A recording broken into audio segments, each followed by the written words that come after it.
루스 몽고메리의 지구 파멸을 예고하다. 루스 몽고메리, 미국의 유명한 영능력자이며 문인이다. 그녀는 정신세계 분야에서 작가로서의 명성을 얻기 이전에도 언론계에서의 왕성한 활동으로 잘 알려진 지식인이었다. 그러던 중 어떤 특별한 계기로 여러 차례에 걸쳐 놀랄 만한 영적 현상들을 체험한 이후 자신이 영혼 세계의 지혜를 이 세상에 알리기 위해 선택된 중매자라는 것을 깨닫게 되었다고 한다.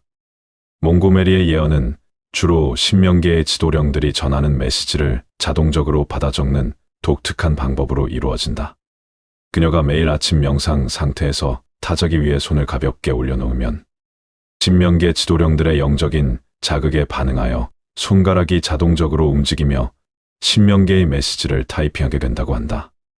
몽고메리는 자신에게 자동기술을 지도하는 신비로운 영의 이름을 릴리와 아더포드라고 밝히고 있다. 신명계의 지도령들은 그녀에게 머지않아 지축 변동이 일어나 이로 인해 전 세계에 큰 재난이 닥쳐올 것이라 전해주고 이런 자신들의 예언 내용을 책으로 펴내어 세상 사람들이 극이동의 환난에 미리 대비할 수 있도록 하라고 가르쳤다고 한다. 따라서 그녀가 저술한 여러 권의 서적은 지구 극이동의 문제를 가장 중심 주제로 다루고 있다. 또한 21세기의 새 문명의 도래, 아틀란티스 대륙과 레무리아 대륙의 침몰에 대한 초고대 문명의 수수께끼, 그리고 4, 5의 세계, 현세와 내세, 영혼과 인간의 관계 등의 내용도 함께 언급해놓고 있다.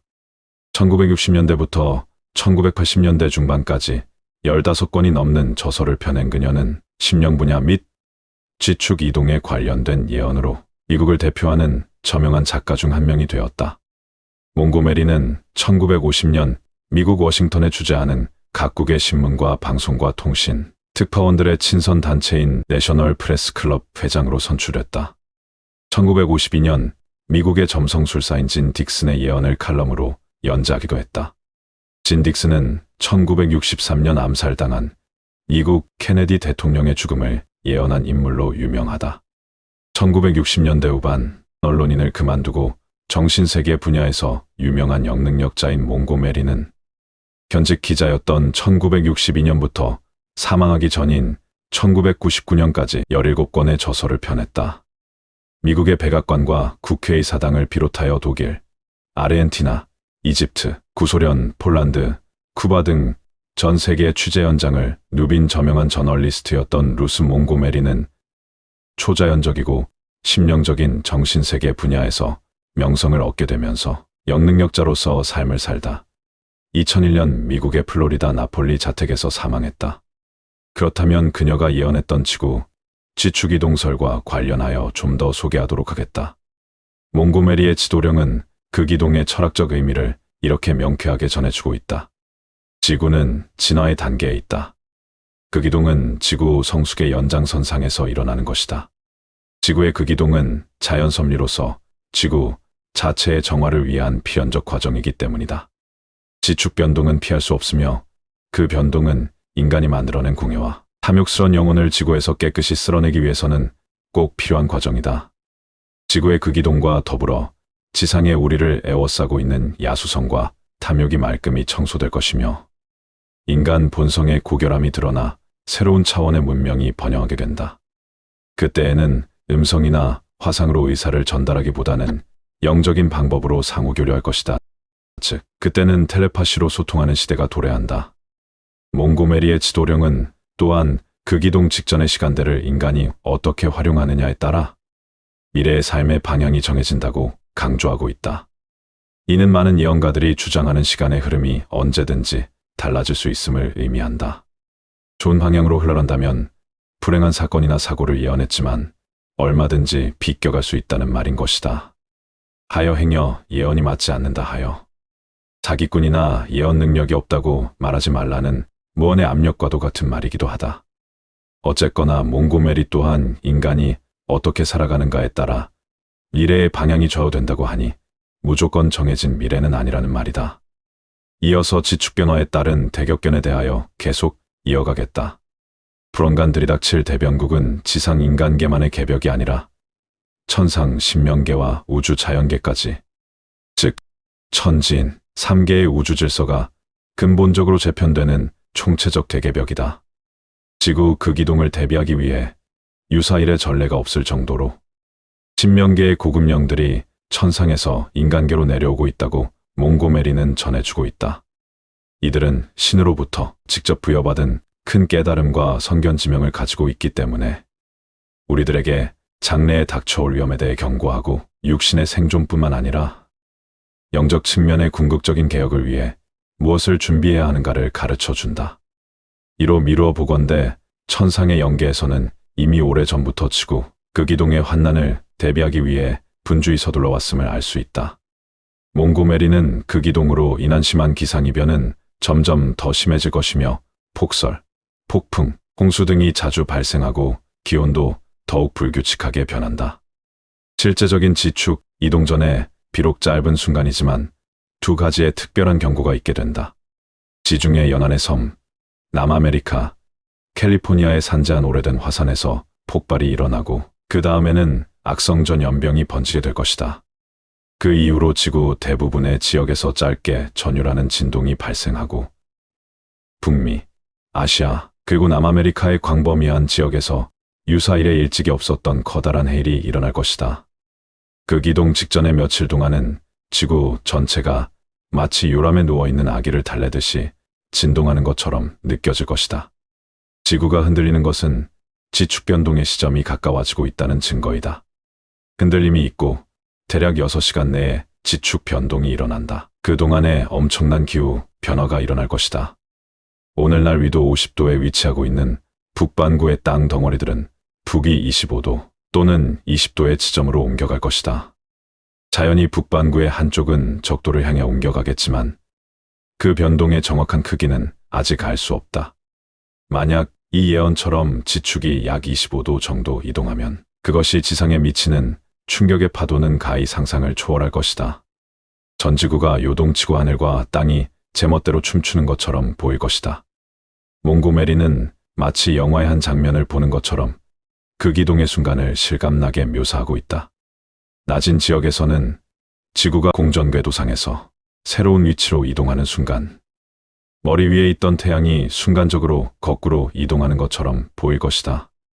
안전한 지역에서 피난하고 있는 일부 사람들은 지구 표면의 진동과 떨림을 직접 보게 될 것이며, 또 어떤 지역에서는 바닷물이 부글부글 끓어오르고 대양의 물이 치솟아올라 육지 위로 쏟아 부어지는 것을 보게 될 것이다. 또한 지구 내부에서의 폭발은 바다 표면에 새로운 육지를 솟아오르게 할 것이다. 한쪽은 바닷물이 육지를 꿀꺽하고 먹어 삼키고 한쪽에서는 바닷물이 육지를 토해낸다고 생각하면 된다. 집층 건물보다도 높은 파도가 해안가를 향해 밀어닥치는 장면을 상상해보라. 그 무시무시한 해일을 피하는 것은 불가능하겠지만 그러한 공포의 순간에도 두려움을 떨쳐버리고 오직 멋진 신세계 속으로 진입한다는 긍정적인 생각을 가져라. 공포를 정복해야만 그 위험천만의 순간에 살아남을 수 있다. 바다에서 멀리 떨어진 내륙 지역에서는 사나운 바람이 대지를 가로질러 윙윙거릴 것이다. 혜성이 지구와 충돌한 것처럼 지구는 본래의 공전궤도를 이탈하여 요동칠 것이다. 지구 극이동이 일어날 때 밤인 지역에서는 하늘의 별들이 마구 흔들려 땅에 떨어지는 듯하고 다음 날 새벽이 밝아올 때는 지평선에서 떠오르는 태양이 전혀 엉뚱한 방향에서 솟아오르는 것을 목격하게 될 것이다. 극이동으로 인해 일어나는 끔찍한 재난이 생생하게 묘사되어 있는 문헌은 이 외에도 대단히 많이 있다. 노스트라다무스, 케이시, 스칼리온 등이 전한 여러 예언들과 성경, 불경 등의 종교 경전, 그리고 아메리카 인디언의 일족인 호피족의 신화, 이 밖에도 세계 도처에서 전승되어 내려오는 신화 등에서도 다가오는 천지개벽에 대한 생생한 메시지들을 확인할 수 있다. 일례로 신약성서 요한계시록을 살펴보자. 해가 총담같이 검어지며 온 달이 피같이 되며 하늘의 별들이 무화과 나무가 대풍에 흔들려 선 과실이 떨어지는 것 같이 땅에 떨어지며 하늘은 종이줄이 말리는 것처럼 떠나가고 각 산과 각 섬이 제자리에서 옮기움에 6장 12절에서 14절. 약 2000여 년 전에 요한이 계시받은 이 내용과 몽고메리 여사가 우리에게 전해주고 있는 메시지는 그 내용이 매우 유사함을 느낄 수 있다. 극이동이 일어나면 순간적으로 극심한 기상이변이 발생한다. 사람, 동물, 새, 나무 등 수많은 생명체들이 갑자기 얼어 죽기도 할 것이며 반대로 어떤 곳은 대기가 후끈후끈 달아오르기도 할 것이다. 또한 대도시일수록 전기, 수도, 가스 등의 대부분의 기반 시설이 파괴되어 철저한 고립무원의 유령의 도시로 변해버리고 말 것이다. 지난 1995년 1월에 발생했던 일본 고베 대지진을 연상해보면 그 참상을 가히 짐작할 수 있으리라. 뉴욕시는 물 밑으로 사라져 버릴 것이다. 아틀란티스 대륙이 다시 떠오르는데 이때 미국의 동부의 한 바다 밑에 땅이 융기하여 그 아랫부분이 아틀란티스의 끝부분이 될 것이다. 플로리다 지역은 대부분이 가라앉아 점점이 떠있는 섬지대로 바뀔 것이다. 텍사스 지역을 포함한 대서양과 멕시코만을 접하고 있는 남쪽 지역은 극적으로 변할 것이다. 서부 지역은 캘리포니아 일대가 격렬한 파도 속으로 사라질 것이며 오데오의 일부 지역은 바다가 되어 버릴 것이다. 워싱턴 DC는 황폐화되지만 완전히 파괴되지는 않는다. 대부분의 다른 해안의 행락지는 사라지는 데 반해 버지니아 해안 지역은 유달리 안전할 것이다. 미국의 동부와 서부, 영국, 남아시아 그리고 유럽의 전 지역이 아틀란티스 대륙의 융기로 물이 범람하게 되고 레무리아 대륙의 일부가 태평양에 솟아오르게 된다. 그리고 하와이는 바다 속으로 미끄러져 들어간다.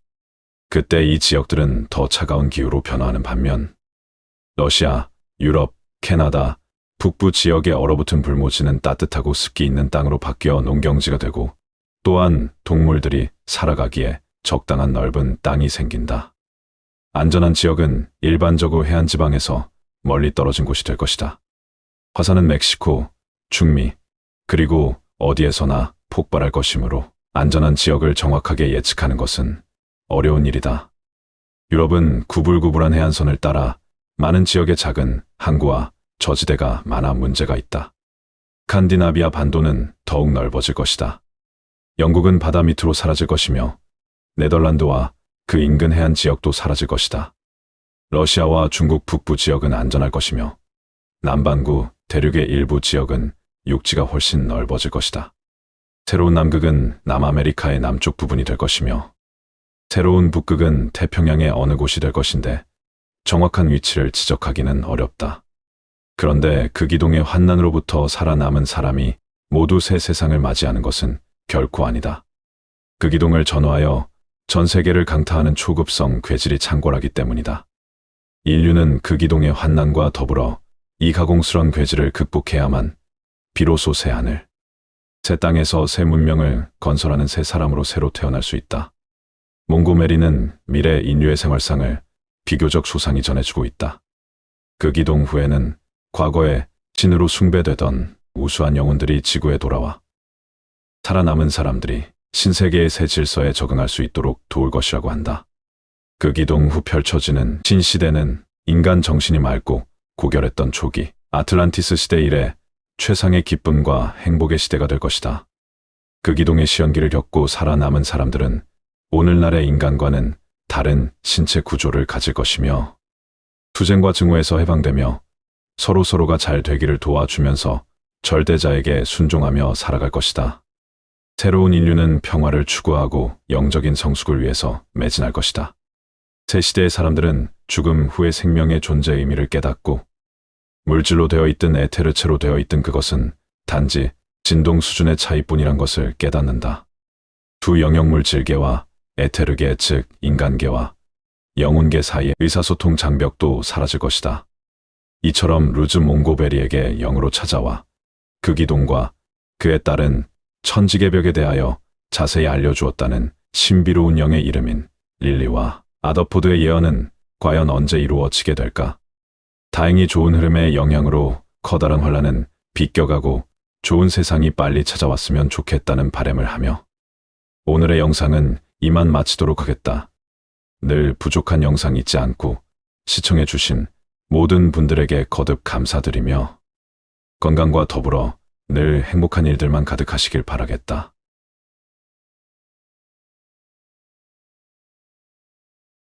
오래전 큰 맘 먹고 이국 여행을 다녀온 적이 있었다. 이국에서 웬만한 관광지는 모두 다녀왔지만 아직까지 내 기억에 가장 강력하게 자리한 곳이 딱 한 곳이 있는데 그곳이 바로 그랜드 캐니언이었다. 경비행기를 타고 하늘 위에서 바라본 그곳에 압도당하고 말았던 것이다. 가도 끝도 없는 그 황량한 절벽들 틈 사이사이 가히 장관이 따로 없었다. 그 크기도 어마어마해서 우리나라 서울에서 부산까지 가는 거리만큼 펼쳐져 있다 하니 이국 땅이 크긴 정말 크구나 하는 생각을 했던 것 같다. 오늘은 그래서 미스테리 영상을 만들고자 여기저기 기웃거리다 그랜드 캐니언에 관한 미스테리가 있어 반가움에 영상을 만들어 보았다. 자, 그럼 시작하겠다. 현재 그랜드 캐니언의 원주민인 많은 인디언들은 인디언 보호구역에서 거주 중이다. 하지만 이러한 인디언 보호구역보다 더욱 비밀스럽게 통제가 되고 있는 구역에서 무엇인가를 은폐하고 있다는 이야기가 있다.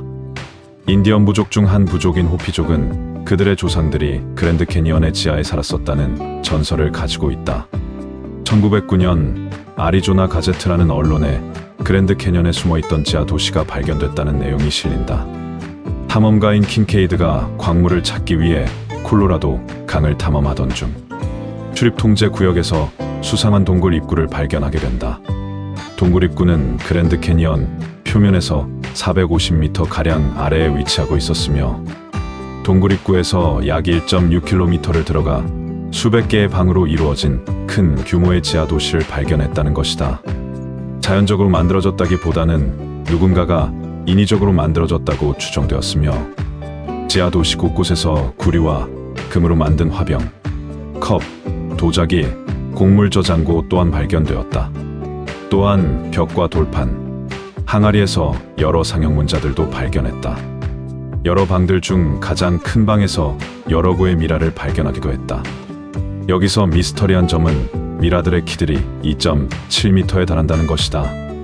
또한 초대형 조각상도 발견하였는데 이 조각상이 부처상과 비슷했다고 한다.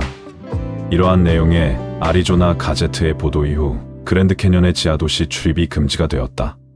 현재는 군인이 지키고 있어 접근이 불가능한 상황이라고 한다. 왜 갑자기 접근이 불가능한 상황이 되었으며 지하도시에서 발견된 거인미라들과 부처상은 무엇을 의미할까? 그런데 많은 이들이 미국이 또 하나의 관광 상품으로 만들기 위한 미끼가 아닌가 하는 의심을 하고 있다.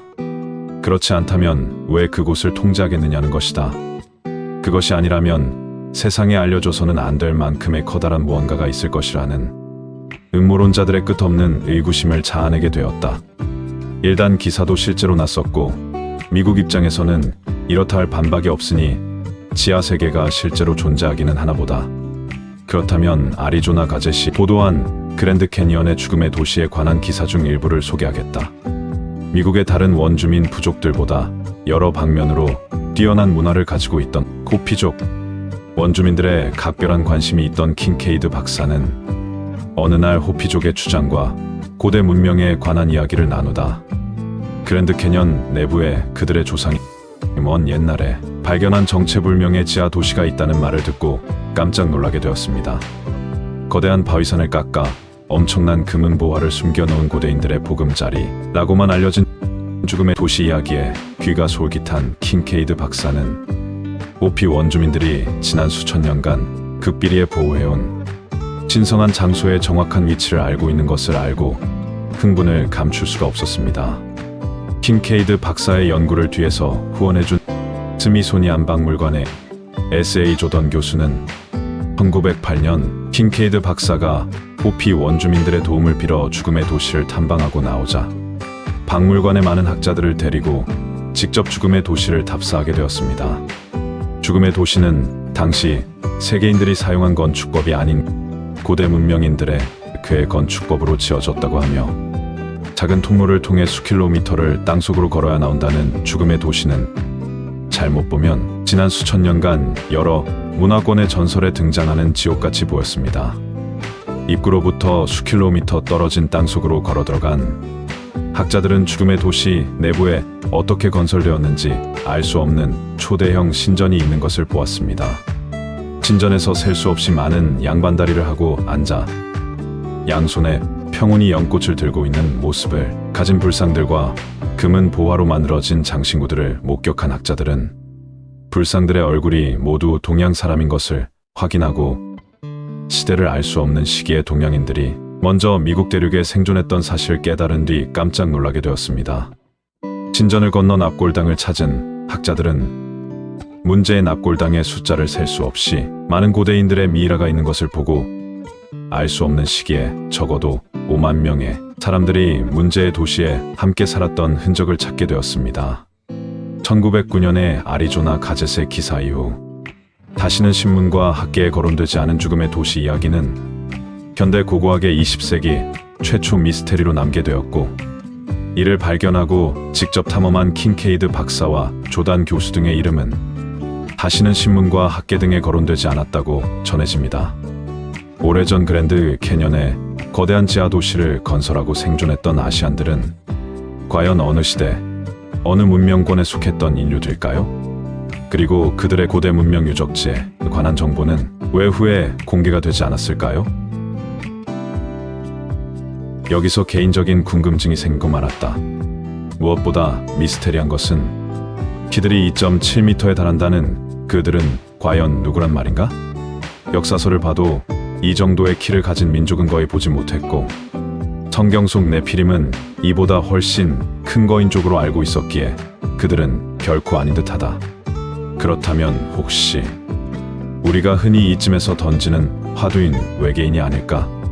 하긴 외계인이라고 하기에는 발견된 것들이 너무 동양적이라는 점에서 그 역시 외계인은 아닌 듯하다. 언젠가는 속 시원하게 밝혀지는 날이 오기는 하겠지만 그 전까지는 온갖 추측들로 음모론자들의 먹잇감이 되지 않을까 싶다. 아울러 나처럼 미스테리를 좋아하는 많은 이들의 호기심을 오래도록 자극하기에 충분한 소재인 듯하다. 일본은 반드시 멸망한다. 한국에 대한 예언이 생각보다 많다는 것을 알고 계십니까? 물론 국뽕이라고 생각하실 수도 있겠으나 유독 한국에 대한 예언이 최근 들어 많게 느껴지는 것은 대한민국에 사는 국민이기 때문에 어쩔 수 없이 더 특별하게 느껴지는 탓도 있을 것입니다. 그렇다면 대한민국이 아닌 가까운 이웃나라 일본 역시 자국에 대한 예언이 존재할 텐데 어떤 예언들이 있는지 궁금하지 않으신가요? 그래서 오늘의 영상은 이웃나라인 일본에 잘 알려지지 않은 예언을 소개하도록 하겠습니다. 일본 대본교의 실질적인 창시자이자 유명한 예언가로 알려진 데구치 오니사부로의 예언을 준비했습니다. 자, 그럼 시작하겠습니다. 그는 1871년 8월 27일 태어나 1948년 1월 19일의 생을 마감한 일본의 유명한 예언가 중 한 사람입니다. 우리나라에서는 기독교나 불교 또는 천주교인이 가장 많기도 하겠지만 그 외의 종교는 이단시하기 때문에 한국에서는 보기 힘든 종교로서 무척이나 조심스럽게 다루도록 하겠습니다. 어쨌거나 미스테리를 다루다 보니 우리나라를 벗어난 이웃 국가의 종교를 통한 예언도 소개해드렸으면 좋겠다는 생각으로 준비하였으니 그저 심심풀이 땅콩처럼 저런 종교도 있었구나 하고 가볍게 넘겨주셨으면 좋겠다는 생각을 하며 시작하겠습니다. 참고로 저 역시 다양한 미스테리를 찾다 보니 구글에 올라와 있는 미스테리를 발췌했다는 점 거듭 양해 부탁드리며 오늘의 예언에 등장하는 특정 인물들에 대하여는 정확히 확인된 바가 없으며 오늘 다루고자 하는 일본의 대본교에 대한 공인된 정보나 과학적 근거에 따른 정보가 부족하다는 점을 통하여 그저 우리 옛날 옛적에라는 미마처럼 떠도는 미스테리다라고 생각해 주셨으면 감사하겠습니다. 일본에서 발생했던 굵직한 재앙들을 예언하여 모두 적중시켰다고 알려진 데구치 오니사부로가 남긴 예언 내용을 같이 보시겠습니다. 이름이 너무 길어서 데구치로 줄여서 소개하겠습니다. 1871년 일본 교토의 한 농민 가정에서 장남으로 태어난 데구치는 어릴 때 몸이 허약하여 학교에 갈 수 없었다고 합니다. 그래서 조모인 할머니를 따라다니며 진도를 배우게 됩니다. 무녀였던 그의 외할머니는 데구치가 장차 일본을 크게 놀라게 하거나 혹은 재난을 불러올 것임을 미리 알고 있었다고 합니다. 그럼 먼저 데구치의 전설처럼 여겨지는 어린 시절부터 시작하였습니다. 데구치는 매우 병약했는데 15살까지는 못 살 것이라는 시한부 진단을 받았을 정도로 잦은 병치로 몸이 허약했다고 합니다. 그러다 7살이 되던 해 갑자기 실종되었는데 며칠이 지나도록 쓸 수가 없어 모두들 데구치가 이미 죽었다고 생각하게 됩니다. 그렇게 며칠이 지나고 어느 날 갑자기 병약했던 데구치가 아닌 아주 건강해진 모습으로 사람들 앞에 나타났다고 합니다. 대구치는 자신의 행방을 몹시 궁금해하던 사람들에게 자신이 사라졌던 것이 아니라 신비의 세계에 갔다 온 것이라고 말했다고 합니다. 그 세계는 이 세상과 너무나도 달랐다고 말하며 그곳에서 만난 한 신명이 자신의 손가락으로 대구치의 미간을 살짝 찍었을 뿐인데 그 후로 자신의 머리가 매우 맑아졌고 몸도 아주 좋아졌다고 합니다. 대구치는 그뿐만이 아니라 자신도 모르게 영이 열리게 되었다고 말했다고 합니다. 그동안 대구치를 아는 모든 사람들이 갑자기 그것도 며칠 사이에 몸이 좋아져서 나타난 대구치의 말을 믿게 되었다고 합니다. 그러나 그의 가족들은 어린아이의 헛소리 정도로만 여겼을 뿐 마음에 담아 두지는 않았다고 합니다. 그런데 그해 일본에 100년 만에 큰 가뭄이 발생하게 되고 마을 사람들의 농작물은 모두 말라 죽어갔고 심한 가뭄으로 인해 마실 물도 없어지자 모두가 힘든 나날을 보내고 있었을 때 대구치는 물이 나오는 곳이 어디인지 안다며 마을 사람들을 이끌고 마을의 한 황무지로 내려가 땅을 가리키며 여기에 우물을 파면 그 밑에 수원이 반드시 있을 것이라고 말하였다고 합니다. 어린아이의 말을 믿기는 힘들었지만 마을 사람들도 딱히 다른 방법이 없었고 또 며칠 사이 갑자기 건강해진 몸으로 나타나 영계를 본다고 말하니 속는 셈치고 대구치가 말한 곳에서 물이 나오길 간절히 바라는 마음으로 우물을 파기 시작했다고 합니다. 그런데 뜻밖에도 땅을 깊이 파기도 전에 지하에서 물이 쏟아져 나왔고 그야말로 마을의 가뭄을 해결해줄 큰 샘물터를 찾게 된 것입니다. 그 일을 계기로 7살이었던 대구치는 마을 사람들에게 신동으로 알려지게 되었고 그 마을 사람들은 힘든 일이나 결정하기 어려운 일이 생기면 대구치를 찾아가서 점을 보게 되었다고 합니다. 대구치는 영계를 통하여 과거의 망령과 미래의 생명의 목소리를 들을 수 있었다고 하며 물건을 공중에 띄우거나 상대방의 속마음을 꿰뚫어 볼 수 있었다고 합니다. 성인이 된 후에는 신명의 안내로 교토에서 대본교를 창설한 대구치는 그런 특별한 능력으로 유명세를 타게 되었고 수많은 신자들의 추대를 받게 됩니다. 그리고 1912년 어느 날 신도들에게 설교를 하면서 이렇게 말했다고 합니다. 2년 뒤에 세계대전이 일어날 것이고 그 전쟁의 승자는 미국이 될 것이다. 역시나 그의 말대로 1914년 제1차 세계대전이 일어났고 미국이 승리하면서 그의 예언은 정확히 적중하게 됩니다. 많은 사람들이 그의 예언 능력에 놀라게 되고 그는 1920년에 또다시 신도교회에서 신도들에게 이렇게 말하였다고 합니다. 3년 뒤에 관동 지역에 큰 지진이 있을 터이니 미리 대비하라. 그의 말을 들은 사람들은 이해할 수밖에 없었는데 관동 지역은 수백 년 동안 지진이 한 번도 없었기 때문에 갑자기 큰 지진이 일어난다는 말을 쉽게 믿을 수 없었다고 합니다. 그래서 대다수가 아무리 예언을 잘한다고 해도 이번에는 틀렸다며 대구치의 예언에 대하여 대부분의 사람들은 신뢰하지 않았다고 합니다. 그가 세계대전을 예언한 것은 그저 우연히 맞추었던 것이라고 생각하기까지 했다고 합니다. 그러나 그의 말을 굳게 믿는 이들도 있었는데 그들은 서둘러 관동 지역을 떠나려게 합니다. 그로부터 3년 뒤 정말로 대구치의 예언 그대로 관동 지역에 아주 커다란 대지진이 발생하고 맙니다. 그 지진으로 인해 무려 200만 명에 가까운 이재민이 발생했지만 대구치의 예언을 믿고 그 지역을 탈주한 사람들은 살아남을 수 있었다고 합니다. 그 사건 이후 대구치의 명성은 더욱 커졌고 이 소문은 점차 일왕의 귀에까지 들어가게 됩니다. 결국 일왕도 그를 주목하며 경계하기 시작했을 정도로 그는 여러모로 수많은 신자들로 인해 크게 부각되기 시작했다고 합니다. 1921년 제1차 대본 사건이 터지면서 불경죄, 신문지법 위반 혐의로 수감된 대구치는 그 속에서 영계 이야기를 구술하기 시작하게 됩니다. 그 책에서 대구치는 자신이 미래를 예언하는 능력을 갖게 된 계기에 대해 이렇게 서술했다고 합니다. 예전에 부윤고사라는 사람을 만났는데 그 사람이 나를 데리고 시공간을 뛰어넘어 과거와 미래 500년씩 도합 1000년을 여행하게 되었는데 그래서 자신은 아직 발생하지 않은 많은 일들에 대해 알 수 있는 것이다라고 책에 기록하였다고 합니다. 대구치는 자신이 붙잡히던 날 수많은 언론을 상대로 나는 3년 뒤에 일왕이 떠나면서 사면될 것이다라고 예언하였는데 그런데 1924년 2월 다이쇼 일왕이 사실상 퇴임한 후에 대구치는 특별 사면되었고 대구치의 예언이 그대로 적중하게 되자 일본은 큰 충격에 빠지게 됩니다. 일본 언론들은 신의 죽음을 예언한다 등의 제목으로 대구치가 했던 예언을 크게 보도하였고 대구치는 이 일로 또 한 번 크게 주목을 얻게 됩니다. 그러나 얼마 안가 그는 요망한 발언으로 대중을 현혹시키는 악기로 불리며 다시 수배되었다고 합니다. 결국 대구치는 악기로 내몰리게 되자 마지못해 중국을 망명하였고 그곳에서 또다시 몽골의 초청으로 몽골로 건너가게 됩니다. 그리고 그해 6월에 장조린의 습격을 받고 포로로 잡혀 처형되기 직전에 일본인의 신원이 확인되면서 석방이 됩니다. 이때 대구치는 곧바로 일본으로 귀국한 것이 아니라 러시아를 거쳐 귀국하게 되었다고 합니다. 일본에 돌아온 후 어쩔 수 없이 자신의 신분을 숨기고 대본교를 기반으로 한 사회운동단체 슈와신성회를 설립해 지지자만 800만 명이 넘어설 정도로 광범위한 운동을 전개하게 됩니다. 그러다 1935년에 다시 체포된 대구치는 7년형을 받았는데 그때 그는 또 한 번 세상을 깜짝 놀라게 할 예언을 하게 됩니다. 내가 출소할 때 일본은 대전이 시작이 될 것이다. 역시나 1942년 대구치가 풀려났을 때 일본과 미국 사이에 과달카날 섬 전투가 벌어졌고 일본은 그 후 태평양 전쟁에서 패퇴하게 됩니다. 과달카날 섬 전투에서 패배한 것을 본 후에 대구치는 이렇게 말했다고 합니다.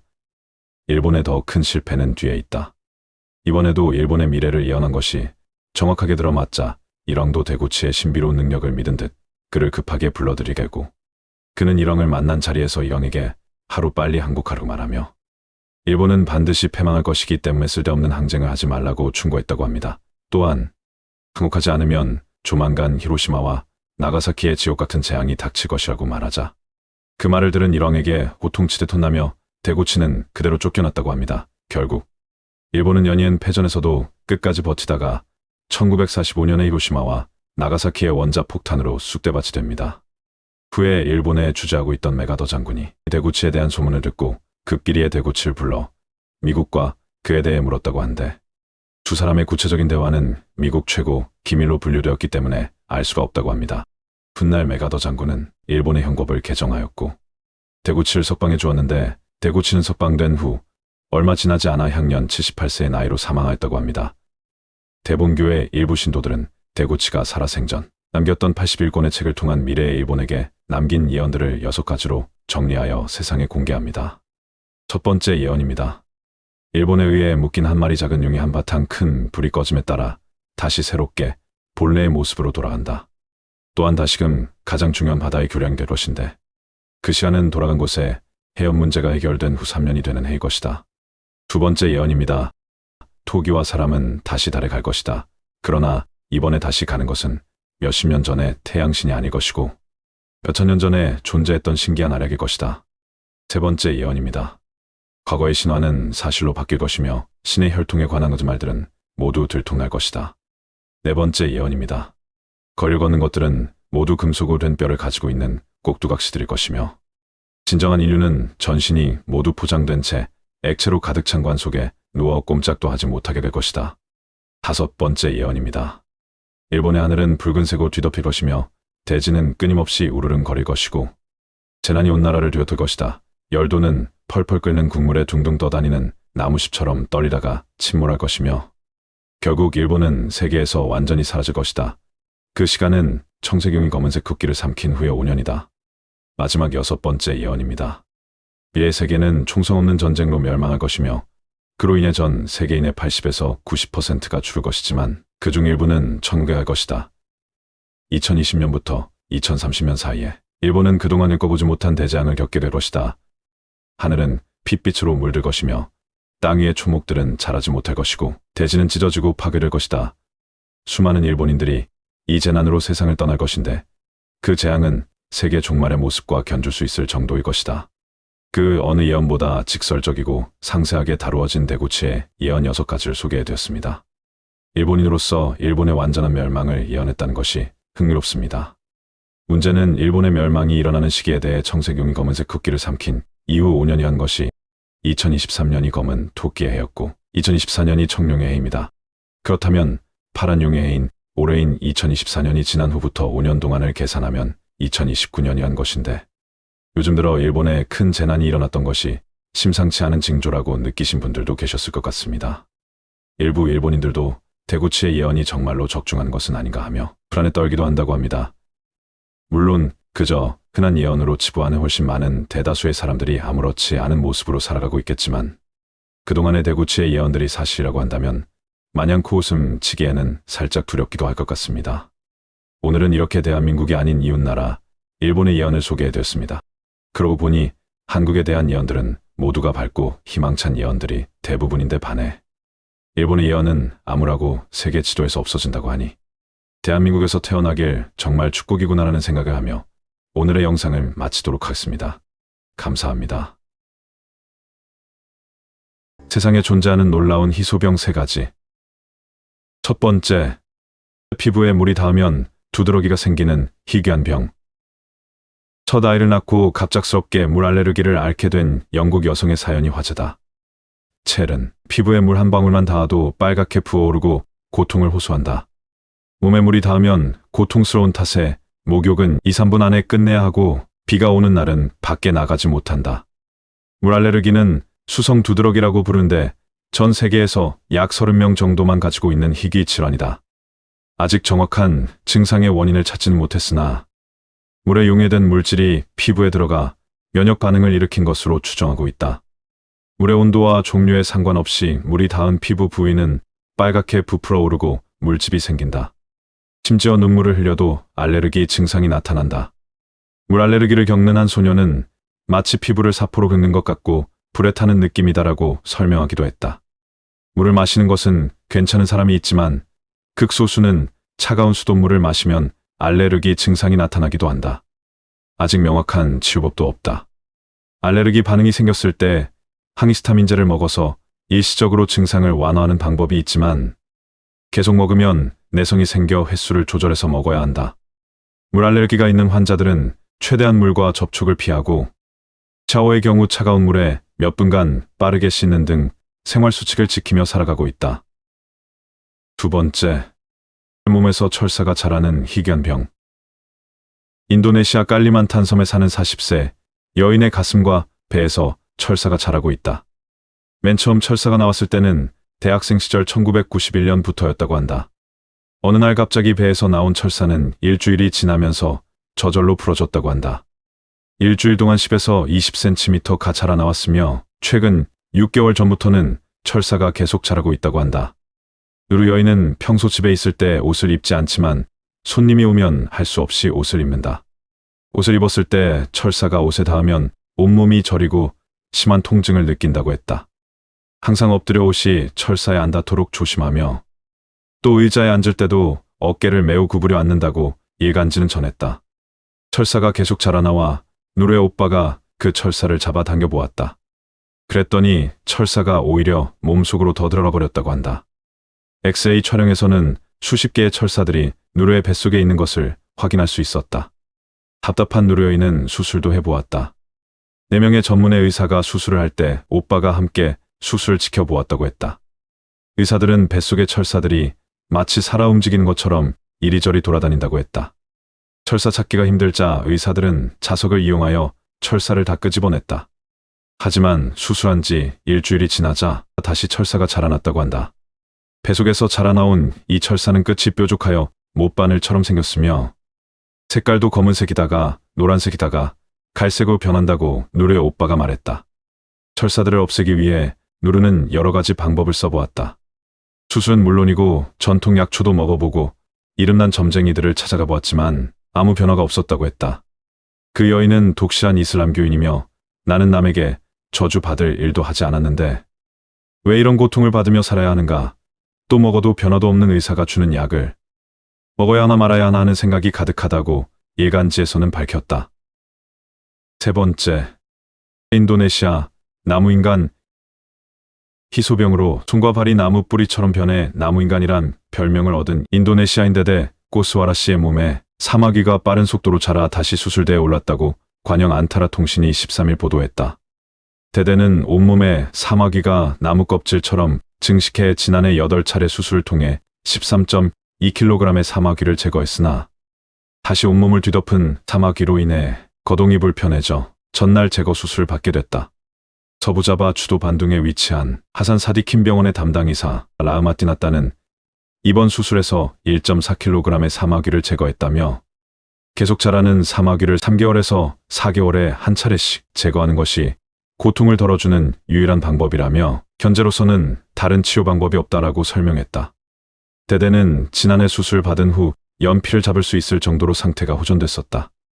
라흐마티나따는 데데는 신체적으로 양호한 상태이며 담배를 끊은 뒤 상태가 좀 더 나아졌다고 덧붙였다. 앞서 미국의 피부과 전문의들은 데데의 증상을 인체유 두종 바이러스로 결론 짓고 HPV로 인한 사마귀를 없애는데 효과가 있는 비타민 A를 매일 섭취할 경우 대부분의 증상이 사라질 수도 있다는 희망적인 진단을 내렸었다.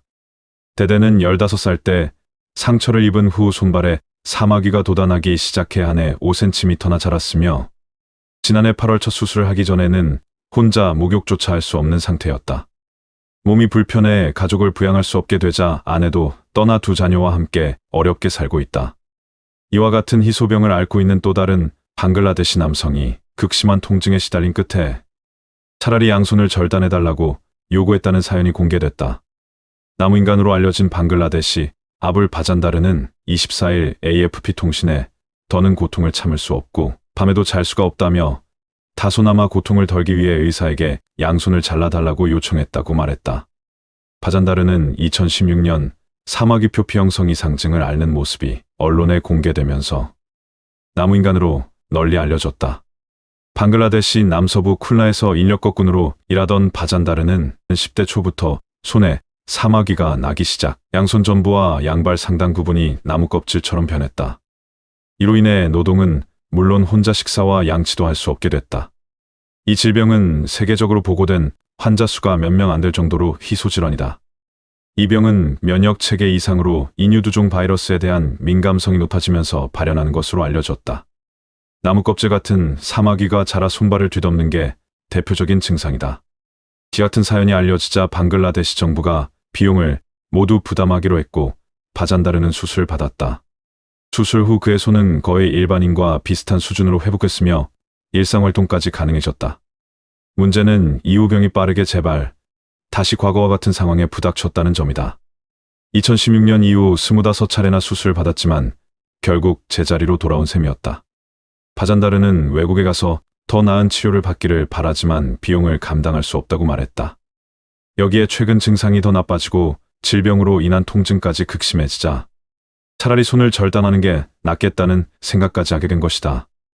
이에 대해 다카대학병원 성형외과 수석의사인 사만타 랄세는 바잔다르는 개인 의견을 제시한 것일 뿐이라며 우리는 그를 위한 최선의 방안이라면 어떤 것이라도 할 것이라고 말했다. 현재 이 질병에 대한 확실한 치료법은 없는 상황인 것으로 알려졌다. 앞서 인도네시아에서는 환자의 사마귀를 외과적으로 제거했지만 빠른 속도로 재발했고 네덜란드 환자는 방사선 치료를 했지만 부작용으로 암이 발생했다.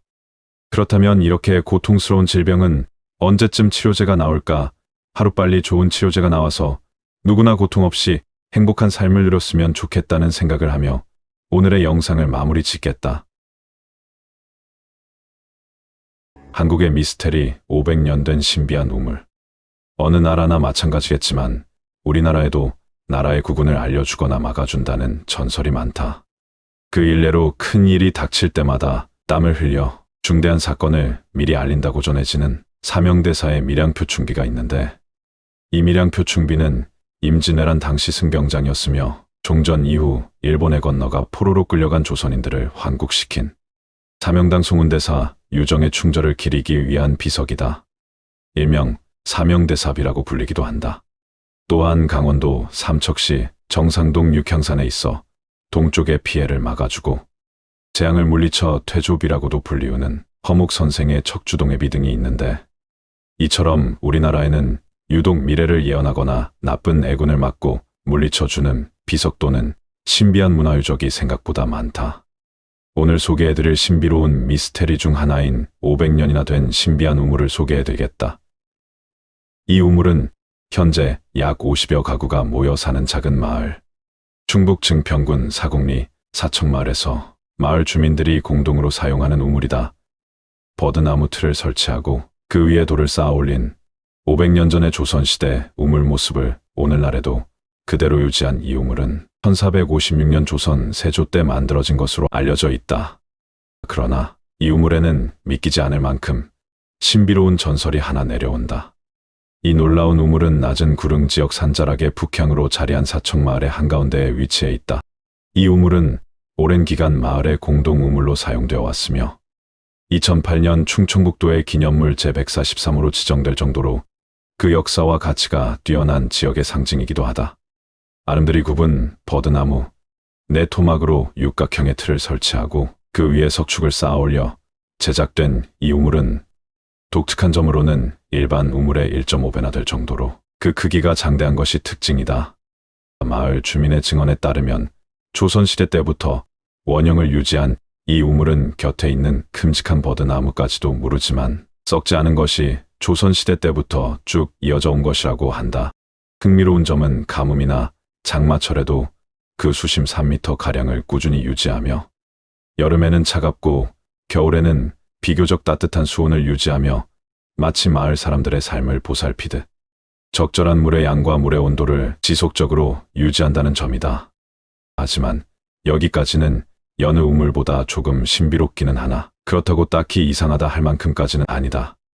그런데 이 마을에서는 1년에 2번 정월 대보름과 7월 칠석을 전후에 우물을 깨끗하게 청소하고 정성껏 제를 올린다고 전해진다. 마을 사람들이 함께 모여 마을과 나라의 평안을 기원하는 것이다. 그저 평범해 보이는 마을 사람들이 공용으로 사용하는 우물에서 왜 1년에 2번씩이나 이렇게 정성스러운 제사를 드리는 것일까? 이들에게는 오래전부터 전해 내려오는 전설 때문이라고 한다. 그것은 이 우물이 3번 넘치게 되는 때에 말세가 찾아온다라는 전설이 있기 때문에 그것을 막기 위하여 제사를 지내는 것이라고 한다. 우물이 넘친다고 말세가 온다는 말은 쉽게 믿을 수 없는 말이겠지만 마을 사람들은 이 우물에 깃든 전설을 그대로 믿기 때문에 매번 2차례 제사를 지낸다고 하니 그저 신기하고 놀라운 뿐이다. 행여 우물이 넘친다고 마을이 홍수에 잠기는 것도 아닐 테지만 홍수보다 더 무서운 말세가 찾아온다는 것을 확신하고 있다고 한다. 이 전설을 소개하도록 하겠다. 이 이야기의 시작은 조선 초기 7대 왕인 세조 당시 수양대군이 조카였던 단종을 몰아낸 세조찬이가 일어난 다음해인 1456년 조선은 온 나라가 가뭄으로 몸살을 앓고 있었다.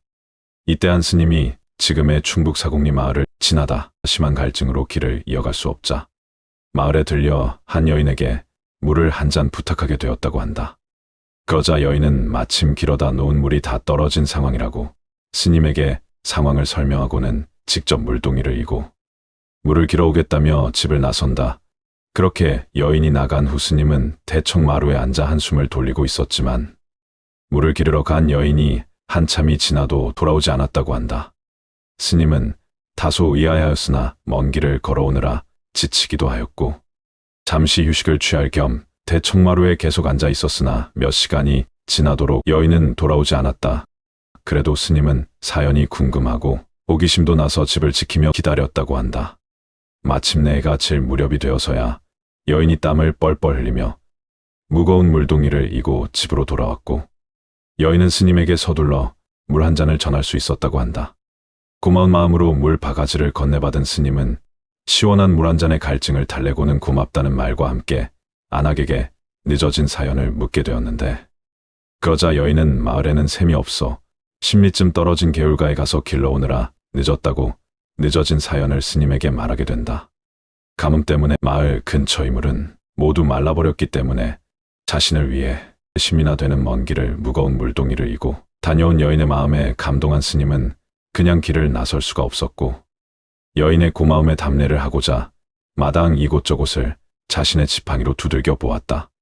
그리고는 땅 아래가 온통 두꺼운 돌판으로 덮여 있어 물이 솟아날 길이 없는 것을 안 스님은 여인에게 이 마을이 두꺼운 돌들이 많아서 물이 솟아나질 못했다고 말하며 마을을 구석구석 살펴보고는 마을의 한가운데 있는 큰 고목나무 옆으로 가서 이때 구경을 나온 마을 사람들에게 이곳을 파라고 말했다. 이곳을 파라는 스님의 말을 듣고도 마을 사람들은 쉽사리 움직일 수 없었는데 그곳은 큰 바위가 바닥부터 솟은 돌로 된 땅이었기 때문이다. 이에 마을 사람들이 바위에서 물이 나올 리 없다며 스님의 말에 반기를 들자 스님은 더욱 확신에 찬 표정으로 마을 사람들에게 이곳을 파내어 보면 겨울에는 더운 물이 솟아나서 따뜻하게 지낼 수 있을 것이고 여름이면 시원한 찬물이 솟아나 여름을 잘 보낼 수 있을 것이다.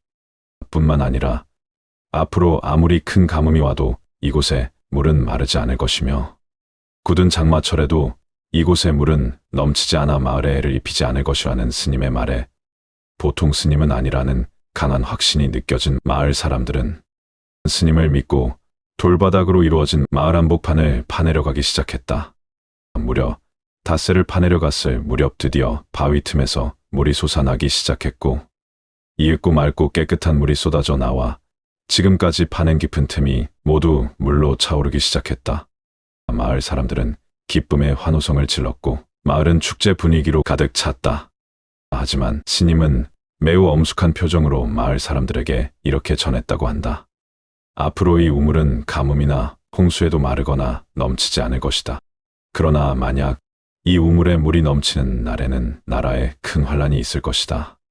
메마른 바위 틈에서 물이 나올 것을 예측한 신비한 능력이 있는 스님이 이러한 말을 하니 마을 사람들은 걱정스러운 마음에 웅성거리기 시작했다.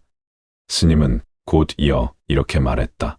우물이 넘치는 일은 2번까지는 나라의 큰 병고를 예고하는 일이 될 것이나 이 우물이 3번째 넘치면 이 세상은 말세가 될 것이다. 그때가 되면 여러분은 이 마을을 떠나 새로운 곳에 터를 잡아야 할 것이다 라고 스님은 이 예언을 남기고는 마을을 떠났다고 한다. 겨울에는 따뜻한 마르지 않는 샘을 얻게 된 마을 주민들은 한동안 평안한 생활을 이어가며 스님의 예언을 잊지 않겠다는 뜻으로 우물의 이름을 말세우물이라 짓고는 지금까지 마을의 공동 우물로 사용했다. 그 사건 이후 시간은 빠르게 흘러 어느덧 100여 년이 넘는 시간이 흐른 동안 우물은 한결같이 여름에는 시원하고 겨울에는 따뜻한 물을 늘 마르지 않고 마을 주민들에게 제공해왔다. 그런데 어느 날 우물에 물이 가득 차 콸콸 넘쳐버린 것이었다. 이후 마을 사람들은 오래전 스님의 예언이 실현된 것이 아니냐는 걱정으로 모두 공포에 질렸는데 며칠이 지나지 않아 조선 땅에 왜구가 침략했다는 소식이 퍼져나가게 된다. 그때가 바로 1592년 바로 임진왜란이 일어난 것이다. 스님의 예언대로 나라에 큰 환란이 일어나자 마을 사람들은 말세우물을 늘 지켜보아야 한다고 이야기했고 그 후로 한동안 평화로웠지만 이 우물은 다시 한번 차고 넘치는 사건이 벌어진다. 이로부터 다시 300년의 시간이 흐르던 1910년 정월 중순에 2번째로 우물이 넘치는 일이 벌어졌다. 그것은 바로 경술국시. 1910년 8월에 대한민국은 조선 식민지로 일본에게 국가로서의 주권을 빼앗기게 되며 다시금 나라는 큰 환난의 시기를 겪게 된다. 이에 마을 사람들은 마지막 말세가 찾아온다는 3번째로 우물에 물이 넘치지 않을까 늘 노심초사하면서 지독한 가뭄에도 마르지 않고 홍수에도 넘치지 않으며 겨울에는 따뜻한 물과 여름에는 시원한 냉수를 제공해주는 우물을 신성시하게 됐다고 한다. 심지어 우물에 어린아이가 빠지는 일도 있었지만 신기하게도 아이는 가라앉지 않고 둥둥 떠올라 다치지 않고 목숨을 건질 수 있었다고 전해진다.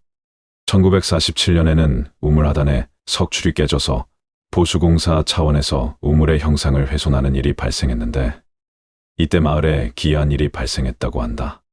10살짜리 여자아이가 우물에 빠지는 일이 있었는데 이전처럼 떠오른 것이 아니라 그대로 가라앉아 목숨을 잃는 일이 발생하는가 하면 마을에 큰 흉년이 들어 농작물을 모두 버려야 하는 일이 벌어지게 된다. 이에 마을 사람들은 우물이 화를 불러온 것이라고 생각해 무당을 불러 제를 올리고 집집마다 초를 켜고 기도를 올려 우물에게 용서를 구했다고 한다. 이후 지금까지도 1년에 2번씩 정월 대보름과 7월 칠석전 우물을 청소하고 제를 올리며 우물을 신성시하는 전통을 이어오고 있다고 한다. 1950년 6월 24일 우물에 물이 가득 차올라 넘칠 뻔했으나 넘치지는 않았다는 마을 주민의 증언대로 6.25 한국전쟁까지 예언한 우물의 예언은 이제 단 한 번 남았다고 전해진다. 마을의 우물이 마지막으로 한 번 더 넘치는 그날, 정말로 말세는 우리에게 찾아오게 되는 것일까? 이렇게 500년 전부터 전설처럼 내려오는 신비한 우물에 관한 미스테리를 소개해드렸다. 여러분의 귀중한 시간을 내어 영상을 시청해 주셔서 매번 늘 감사하다. 다음에도 좀 더 흥미로운 이야기로 준비하도록 하겠다. 세계 3차 대전 아마겟돈을 준비한 미국. 만일 핵전쟁이 발발한다면 어찌해야 할까? 모든 나라의 최고 책임자의 고민은 당연히 국민을 먼저 살려야 한다라고 우리는 생각하겠지만 미국은 그렇지 못한 듯하다. 물론 전쟁이나 나라의 위기가 찾아온다면 당연히 그 위기를 지혜롭게 넘겨야 할 지도자가 필요하겠고 그에 따르는 참모진이 필요할 것이다. 그렇지만 보통은 극소수의 참모진들로 하여금 신속하고 재빠르게 위기를 대처해야 할 것이기에 만일 정말로 핵폭발이 일어나 도시가 쑥대밭이 되는 상황이 일어난다면 각 부서별 극소수의 대표자들이 아닌 모든 국회의원들을 먼저 보호하기 위한 시설이라면 과연 국민이 납득할 수 있을까 싶다. 오늘은 그런 의미에서 실제로 여자와 아이들을 먼저 돌봐야 할 시설이 아닌 국회의원들을 위한 안전한 대피소와 같은 지하 벙커를 소개하도록 하겠다. 웨스트 버지니아의 한 휴양지, 그곳 지하에는 한 번도 사용되지 않은 비밀 벙커가 있다. 이곳은 30년 동안 비밀로 유지되었고 1958년에서 61년 아이젠하워 행정부 기간 동안에 미국 의회의 비밀 거처로 건설된 시설이며 미국 정부가 냉전 시대의 핵전쟁 발생 시 마지막 피난처가 될 예정이었다. 이곳엔 비상시를 대비해 국회의원들을 위한 물품을 비축해 놓은 대규모 대피소로 숨겨져 있었는데 이곳이 바로 웨스트 버지니아주의 그린브라이어 리조트이다. 스스로를 1778년 이래 이국의 휴양지라고 광고하며 사이트에선 잠재 고객에게 소수인 사람들이 아는 삶을 경험해보라 초대한다. 드라이어 벙커는 1950년대 후반에 미국 정부가 코드명 그리스섬 프로젝트라는 이름으로 핵전쟁 발생 시 의회 의원들을 위한 벙커 건설로 시작한다. 핵무기가 눈 깜짝할 사이 도시 전체를 전멸시킬 수 있다는 두려움과 함께 새로운 원자력 시대를 맞이하여 최고의 피난처로 제격일 것이라는 합리적인 생각으로 그리스섬 프로젝트를 진행할 수 있었다. 비밀리에 진행되어 대피소가 있다는 사실을 전혀 모르는 부유한 귀족과 엘리트, 은행가, 기업가, 정부 고문들이 모였고 윈저 공작과 공작 부인은 호텔의 고급스러운 프레지덴셜 스위트룸에 묵었지만 그들조차도 그 호텔의 비밀을 모른 채 편의 시설을 즐겼으며 건물을 건설하기 위해 고용된 건축업자들마저 이 프로젝트의 규모를 전혀 알지 못했다. 소수의 사람만이 벙커의 존재를 알고 있었고 대부분의 의원들은 그곳으로 이주해야 할 필요가 생길 때까지 그것에 대해 전혀 알지도 듣지도 못했다고 한다. 다행히 핵에 대한 재앙이 발생하지 않았기 때문에 대부분의 국회의원들은 그 존재를 알지 못한 채 임기를 마치게 된다. 포드 대통령과 험프리 부통령이 자주 이 호텔을 방문했다는 점을 보면 현직 대통령과 부통령은 확실히 호텔의 벙커를 알고 있었을 가능성이 크다고 한다. 벙커 안에 설치한 소변기가 100여 개가 있었고 이 피트의 콘크리트와 강철 장벽으로 늘어선 벽으로 보호되었다. 이 피트는 60cm의 두께를 말한다. 1950년대 후반 내부 공간에서 공기를 순환시킬 뿐만 아니라 강사선을 필터링하도록 설계된 매우 정교한 환기 시스템을 갖추었다면 그 시대 최첨단의 고난도 기술을 접목했다는 것이다. 지금이야 그저 흔한 기술이라 느끼겠지만 말이다. 그리고 이 단지에는 회의를 개최하기 위해 모든 구성원에게 마이크가 부착된 개별 좌석이 특별히 설계된 공간도 포함되어 있었다. 이뿐 아니라 의원들이 국가의 남은 문제를 다룰 수 있도록 TV 스튜디오도 갖췄으며 이 또한 대단한 것이 우리나라의 TV가 처음으로 들어온 시기와 비슷한 시기에 이미 각 개별적으로 마이크가 연결된 TV가 놓여진 스튜디오를 지하 벙커에 설치했다는 것은 이미 미국은 그 시대에 엄청나게 발전한 수준이라는 것을 짐작할 수 있을 것이다. 이뿐만 아니라 지하 벙커에는 수영장, 극장, 볼링장, 승마, 사격장, 탁구, 골프, 연회장, 심지어 카지노와 같은 시설로 가득했다. 이곳이 처음 의심을 받게 된 것은 정부가 벙커에 대한 식품 및 의료용품을 최신 상태가 유지되도록 준비를 시켰는데 이 직원은 TV 기술자로 위장해 호텔 업무를 하는 척하며 지하 벙커의 비밀을 알게 되었고 결국엔 워싱턴 포스트의 기사에서 이 사실을 폭로하기 전까지 30년 동안 효과적으로 운영하며 1급 비밀로 유지되었다. 1992년 워싱턴 포스트가 해당 기사를 보도하던 당시에도 그린브라이어 대변인은 폭탄 대피소도 없고 정부 시설도 없다며 벙커의 존재를 부인했다. 그리고 내가 아는 것이 진실이고 그것이 끝이라고 말했다. 이 이야기를 폭로한 저널리스트 테드 굽은 수십 년 동안 철저히 지켜졌던 비밀을 폭로했다는 이유로 거센 반발을 샀다. 테드 굽은 1992년까지 그린브라이어 벙커가 이미 너무나 구식이었고 현대 기술에 직면하여 더 이상 그 목적을 달성할 수 없다고 주장하면서 자신의 폭로 결정을 변호했고, 정부가 폭탄 보호소 시설을 다른 1급 비밀 장소로 옮겼는지 여부는 아직 모른다고 덧붙였다. 현재까지 비밀은 계속되지만 벙커는 그렇지 않다.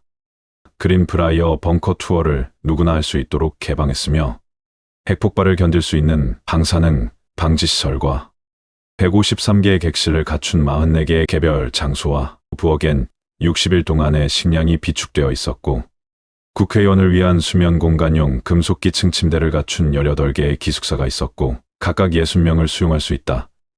의료, 장비와 물품을 갖춘 진료소와 400명이 식사할 수 있도록 설계된 주방 등을 구경할 수 있다. 오늘날 벙커의 일부는 관광 명소로 사용되고 있지만 1992년에 폭로되지 않았다면 분명한 건 여전히 미국 의회의 비밀 본거지였다 것이다. 그리고 2010년 획기적인 일련의 보고서에서 워싱턴 포스트 기자 빌 아킨과 다나 프리스트는 2001년 9월 이후 워싱턴 DC와 주변 지역에 1급 비밀 정보 작업을 위한 33개의 건물 단지가 건설 중이거나 건설되었다고 밝힌 바 있다.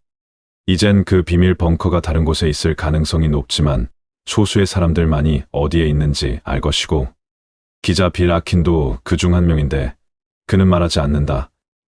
그는 이런 말을 남겼다. 만약 당신이 평범한 국회의원이라면 당신은 아무것도 모른다고 생각합니다. 어쩌면 영화에서처럼 휴먼을 앞세워 미래를 위한 여자와 아이들을 먼저 돌봐야 할 시설이 되었더라면 국민 모두는 더욱 나라를 믿고 의지하지 않았을까 하는 생각을 해보게 된다. 핵심 참모들만 해도 적지 않은 숫자일 텐데 모든 위원들을 위한 공간이라는 점이 왠지 지들부터 살고 보자는 지도자들의 극단적 이기주의처럼 느껴져 왠지 씁쓸함으로 다가온다. 독일의 노스트라다무스 이를마이어의 충격 예언. 알로이스 이를마이어는 독일의 인물로 2022년부터 지금까지도 인터넷상에서 계속해서 예언자로 주목받고 있다. 알려진 바가 적은 만큼 후술한 예언들에 대한 사실 판단이 확실치 않다. 한 시대를 풍미했던 예언가이자 3차 세계대전을 소름돋게 그려낸 알로이스 이를마이어의 충격 예언이 떠오르고 있다 하여 소개하겠다. 1894년 농부의 아들로 태어난 알로이스는 제1차 세계대전에 참전하여 전투 중 참호가 붕괴되어 땅속에 갇히는 사고를 당한 후 정신이 아득해져 본인의 죽음이 앞에 다가왔음을 받아들이려던 그때 아군이 본인을 구하러 오는 환영이 보였다. 그 후 얼마 안 돼 아군들에 의해 구출되었고, 구출 직후의 모습이 환영으로 보였던 그 모습과 같았다고 확신하면서 본인에게 미래를 보는 투시력이 있음을 인지하게 된다. 이후 발발한 제2차 세계대전 당시 접전지였던 베를린으로부터 멀리 떨어진 프라이라싱이라는 비교적 안전한 마을이 폭격을 당하는 환영을 보게 된 알로이스는 그 지역 주민들에게 한시바삐 대피하라고 소리쳤고, 얼마 후 그 지역은 폭격을 맞게 되면서 대피한 주민들은 목숨을 구하고 믿지 않고 남았던 주민들은 사망하게 되었다. 전쟁 피해의 반경에서 멀리 있던 마을이 폭격당함을 예언하게 되면서 많은 사람들의 이목을 끌게 되었고, 이후 수많은 사람들이 알로이스를 찾아 본인의 미래를 봐달라고 했다. 1947년 5월 사람들의 미래를 봐주던 중 어느 날 이익 추구를 목적으로 불법적 행위를 한다는 혐의로 이웃마을 목사에게 고소를 당하게 되는데, 재판할 담당 판사의 요청에 따라 아내가 당시 어떤 옷을 입었는지, 누구와 어디서 있었는지 재판 현장에서 예언하게 되고, 확인 결과 아내가 빨간 드레스를 입고 다른 남자인 사촌동생과 집에서 있다는 사실을 정확하게 맞춰서 예지력을 인정받아 자기가 아님을 입증하고 최종 무죄 판결을 받게 된다. 이후 바이에른의 왕족인 콘스탄틴 왕자와의 대화에서 전한 예언이 이 서기를 통해 책에 기록되어 있는데, 그 내용이 21세기에 들어 사람들이 바라보고 있는 작금의 상황들과 소름돋게 맞아떨어져 적지 않은 사람들이 두려움을 나타내고 있다. 그렇다면 알로이스 이를마이어의 예언에 대하여 좀 더 자세히 소개하도록 하겠다. 1차 세계대전에서 사고를 당했던 참전 용사이자 2차 세계대전 당시에는 예언 능력으로 아군을 도왔던 예언가이며, 자신의 예언 능력으로 경찰의 범죄 수사까지 지원함과 동시에 법정에서 자신의 예언 능력을 판사에게 입증시킨 한편 자신의 죽음까지 내다보았던 영능력자이다. 제3차 세계대전의 도화선을 일찍이 예견했다고 하니 과연 그는 누구이며 생전 어떤 삶을 살았고 그가 보았다는 3차 세계대전은 무엇이었으며 죽음을 앞둔 시점에서 어떤 이야기들을 남겼는지 소개하도록 하겠다. 그런데 세계전쟁은 과연 일어나게 되는 걸까? 많은 예언가들이 한결같이 3차 세계대전에 대하여 많은 부분 비슷하거나 거의 동일한 모습으로 예언이 된다는 것을 보니 실제로 일어나기는 하려나 보다. 물론 개인적으로 전쟁은 더는 없었으면 싶은 마음이 크지만 실제로 일어나는 전쟁이라면 그 전쟁에 대하여 알고 최소한의 대비라도 하였으면 좋겠다는 의미에서 여러모로 소름 끼치는 오늘의 영상을 준비했다. 예언은 그저 흥미로만 감상하실 것을 부탁드리며 결코 맹신하시면 안 된다는 부탁드리며 영상 지금 바로 시작하겠다. 알로이스 이를마이어는 1차 세계대전 당시였던 1914년부터 1916년까지 군인으로 복무했다. 그러나 안타깝게도 이를마이어는 전쟁 중 폭발로 참호에 파묻히게 되는 사고를 겪게 되었고 구사일생으로 살아난 후 미래를 투시할 수 있는 능력을 얻게 되었다고 한다.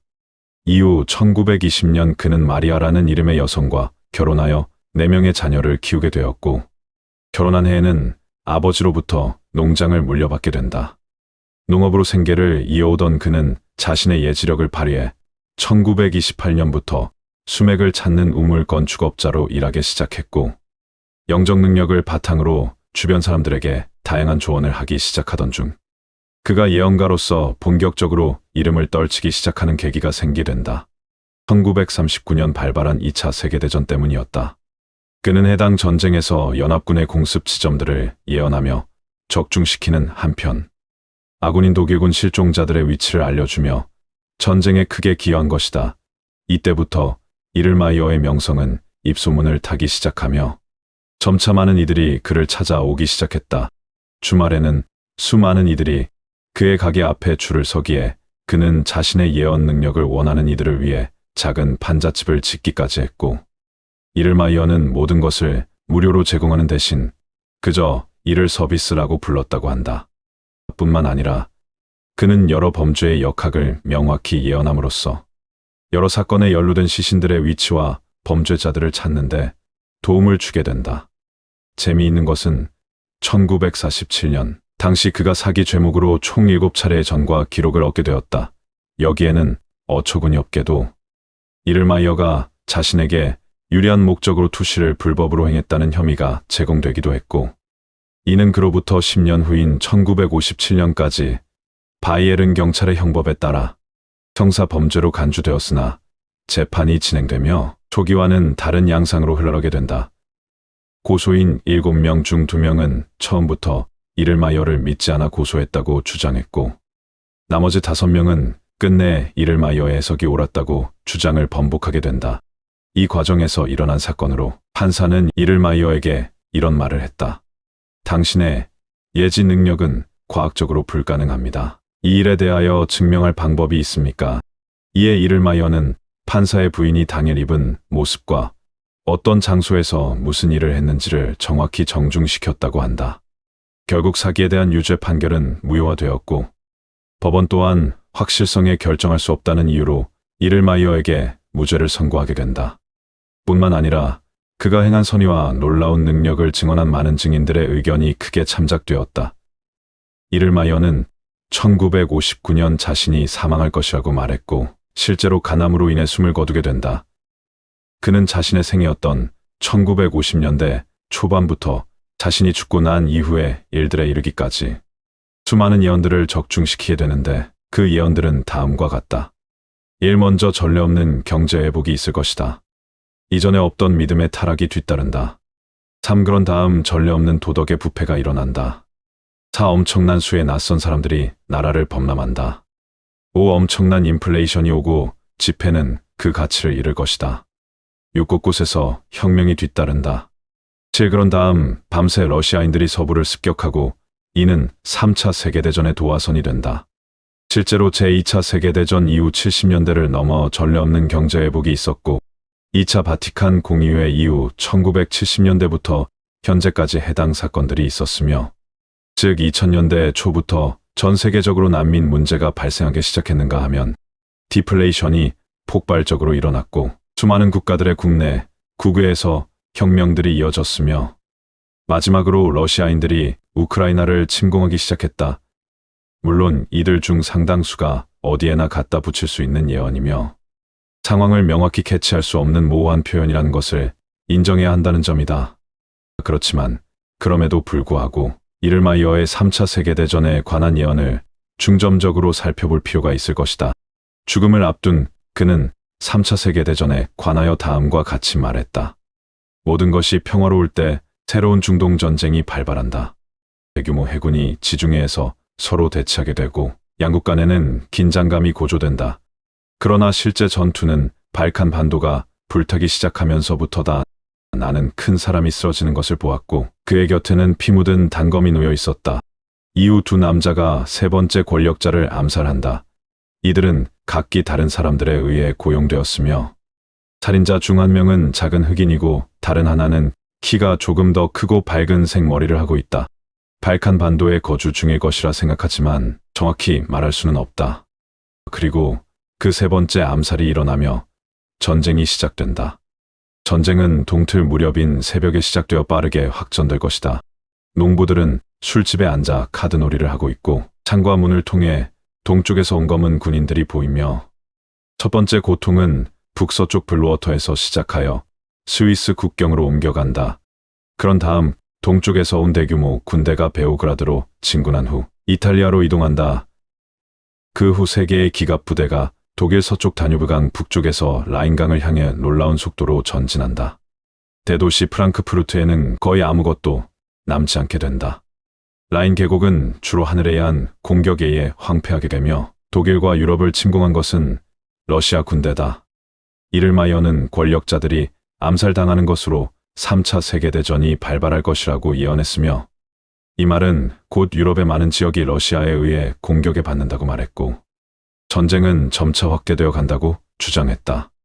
이후 큰 바다를 건너 보복이 오며 황세경이 알래스카와 캐나다를 동시에 진격한다고 하니 큰 바다는 미국의 군대가 유럽을 구하기 위해 한다는 해석이 많으며 알래스카와 캐나다를 침공한다는 황세경은 중국이라는 의견이 지배적이다. 비행기들이 날아가고 노란색 먼지가 비처럼 쏟아진다. 그것이 던져진 곳에서는 모든 것이 죽게 되니 그것은 하나의 긴 선이다. 이 선 너머에 있는 것은 모두 죽게 되며 황세경은 더 이상 서쪽으로 전진하지 못하고 괴멸된다. 라인강에서는 모든 것을 집어삼키려는 반달을 보았지만 나는 이것이 무엇을 의미하는지는 모른다. 이에 대한 해석으로 노란 먼지는 곧 생화학무기 가능성이 높으며 모든 것을 집어삼키려는 반달은 핵폭발을 말한다는 분석이 아주 많다. 이후로도 끔찍한 예언은 계속된다. 결론적으로는 무언가 바다의 떨어짐에 따라 거대한 해일과 유례없는 기후변화가 일어나게 되고 큰 어둠과 함께 사람들을 죽음으로 몰아넣는 먼지가 나타난 후 72시간이 지나서야 사라진다는 말을 남겼다. 모든 일이 끝난 후에야 비로소 평화가 찾아오고 이후 긴 행운의 시대가 찾아온다고 한다. 그러나 가장 소름 끼치는 것은 그의 마지막 말 한마디다. 제가 본 것을 경험하지 않고 지금 죽을 수 있어서 기쁩니다. 라는 문장이 가장 소름 끼치는 문장이다. 이를마이어는 노스트라다무스와 달리 그의 모국인 독일 밖에서는 알려지지 않은 인물이다. 본질적으로 그는 또 다른 세계대전이 다가오고 있음을 보았고 이 전쟁의 원인이 무엇인가에 대한 질문에 다음과 같이 답했다. 그 어느 때보다 번영해야 합니다. 그러면 과감한 대도와 도덕의 타락이 뒤따를 것입니다. 많은 외국인들이 국내로 들어올 예정입니다.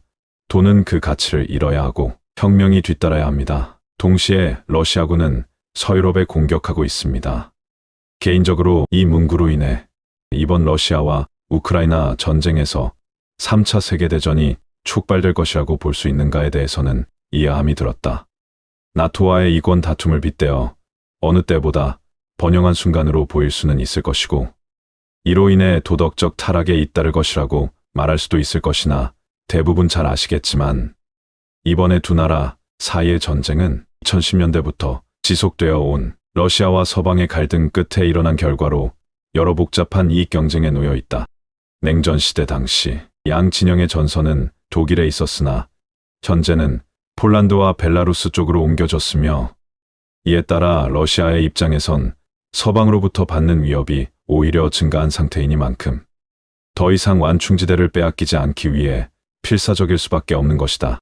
만약 그의 예언대로 3차 세계대전이 일어나게 된다면 러시아와 우크라이나 사이의 권력자가 목숨을 잃는 사태가 먼저 벌어지게 되는데, 과연 이를마이어의 예언은 현실이 될까? 오늘 영상도 나름 열심히 준비했다. 흥미롭게 또는 유익하게 보셨다면 영상 제작에 큰 힘이 되는 구독과 좋아요 한 번씩 클릭해 주시면 감사드리겠다. 인디고란 단어는 미국의 정신과 의사 알시글이 나바호 인디안 부족 특유의 태어나면서 신기를 가지고 태어나는 아이들을 일컫는 말에서 전해졌다. 하지만 시간이 지나며 이러한 현상이 나바호 부족뿐 아니라 전 세계에 있는 여러 아이들에게도 나타난다는 사실을 알게 된 그는 아이들의 성격적 특징과 공통점 등을 상세히 정의하여 그때까지 정신의학에 의해 단순 아동정신병으로 여겨진 여러 증상들이 일부 아이들에게는 정신병이 아님을 주장하게 되었다. 인디고 차일드가 다른 아이들과 다른 점 중 가장 두드러지게 나타나는 현상은 학교에서 보통 아이들처럼 교사의 말에 집중하지 못하는 현상으로 알려졌다. 그들은 자신이 왜 공부를 해야 하는지를 이해하지 못하며 자칫 잘못하면 학교에서 왕따의 피해자가 될 확률도 높다. 이러한 특징은 인류의 삶을 크게 개선한 발명가 에디슨에게서 두드러지게 나타났으며, 집중을 못하는 아이들은 음악이나 미술 등 어느 지정된 분야에 유독 특출난 천재성을 보인다. 오늘날 중국과 동유럽의 일부 국가에서는 이런 아이들을 엄선한 뒤 정부 차원에서 영재 교육을 시키며, 이 아이들 중 일부는 간단한 훈련을 통해 원거리 투시나 텔레파시와 같은 초능력까지 발휘할 수 있는 것으로 밝혀졌다. 또한 이들 중 상당수가 전생을 똑똑하게 기억해서 사람들을 놀라게도 한다. 인디고 차일드가 태어나기 시작한 것은 1970년대부터인데 1980년대를 거쳐 90년대에 이르기까지 약 150만 명 정도가 태어났다고 한다. 인디고 아이들은 90년대 말까지 약 30년 동안 태어났으며, 지구상에는 한 세대의 인디고 종족이 존재하고 있다. 영성단체 혹은 신비주의를 지향하는 사람들 가운데 사람들이 곳곳에서 태어났고 또 태어날 예정이라고 주장하고 있다. 그렇게 해서 지금도 새로운 에너지를 지닌 아이들이 태어나고 있다. 1980년대 태생 이후 인디고 아이들이라 불리는 존재들이 대거 태어났다. 사람들은 저마다의 오라를 지니고 있는데, 인디고 아이들은 빛이 보라가 살짝 곁들인 남색 빛의 오라를 띠고 있어 이런 이름이 붙여졌다. 파란색보다 깊은 보랏빛도 약간 감도는 색이다. 남색은 우리 인체의 7 차크라 에너지 센터 중 제3의 눈에 해당하는 색이기도 한데, 인디고 아이들은 제3의 눈이 이미 열렸거나 열릴 가능성이 많은 채로 태어난다고 한다. 도린 버추 박사도 인디고 아이들을 직접 연구한 보고서를 통해 인디고 아이들은 우리를 인도하기 위해 왔다. 어떤 방식으로든지 그들을 돕는 것은 우리의 정신적 의무이다 라고 말했다. 박사는 인디고 아이들을 잘 기르는 법에 관한 책을 출판하기도 했다. 미국의 리 캐롤과 젠 토버도 1999년 봄에 The Indigo Children이라는 책을 공저로 출간했다. 이들은 이 책 속에서 인디고 아이들의 특징을 17가지로 정리했다. 내용을 간추려 보면 인디고 아이들의 특징은 다음과 같이 요약된다. 1. 제3의 눈의 발달 정도가 높다. 이 진동수가 높은 의식을 가지고 행동한다. 3. 나이가 어느 정도 차면 제4 차크라가 활성화된다. 4. 과거 여러 차례에 걸친 전생의 기억 혹은 다른 우주, 행성의 기억을 이야기한다. 5. 창조성이 높고 의지가 강하다. 그러나 실패하면 배움을 포기하기 쉽다. 6. 높은 감성을 가졌다. 7. 금방 질린다. 집중하는 시간이 짧은 것처럼 보인다. 8. 민주적인 방식이 아니면 거부감을 가진다. 9. 연민이 깊다. 10. 자라난 후에 인디고 아이들의 전사적 기질은 대의와 헌신과 희생을 필요로 할 때 발현하게 된다. 11. 고감각적인 지각 능력은 그들이 살던 곳에서는 누구나 소통되는 일상 방식이었기에 그러한 기능의 특별성을 인지하지 않는다. 이처럼 11가지의 특이한 점을 가지고 태어난다고 한다. 인디고 아이에 이어 또 다른 에너지를 지닌 아이들이 태어나고 있는데 이들이 바로 크리스탈 아이들이다. 크리스탈 아이들이 태어나기 시작한 시기는 1990년대 말로 알려져 있다. 인디고 아이들이 기존의 권위의 정면으로 대항하는 투사의 에너지를 지녔다면 그 후에 태어난 크리스탈 아이들은 기질적으로 동정심이 넘치고 평화로운 성격을 지녔다고 한다. 크리스탈 아이들은 부정적인 에너지를 긍정의 에너지로 바꾸는 감정의 치유사이며 자신들이 가진 사랑을 주변에 뿌리고 나아가 다른 이들의 아픔이나 고통에도 민감하게 반응한다. 이런 아이들을 크리스탈 아이들이라고 말하는 이유는 그들의 오라 색채가 수정의 프리즘과 같은 파스텔 색조를 띠고 있기 때문이다. 그들은 끊임없이 진동하고 있으며 주위의 진동에 민감하게 반응한다. 그들은 맑고 투명하여 주변의 에너지를 증폭시키는 성질을 가진다. 다만 어두운 면까지 증폭시킬 수 있어 일반적인 사회생활에 어려움을 겪을 수 있다. 간단히 설명하자면 앞에 있는 상대와 비슷한 성질로 변모하는 것이다. 그래서 자칫 트러블 메이커처럼 보일 수 있다. 박사는 크리스탈 아이들의 특징을 다음과 같이 정리하고 있다. 1. 밝은 인상에 꿰뚫어보는 듯한 눈매를 가졌다. 2. 두 사람을 끄는 매력적 개성을 가졌다. 3. 아주 다정다감하다. 4. 말을 늦게 배운다. 5. 음악적 재능이 출중의 말을 하기에 앞서 노래를 먼저 배운다.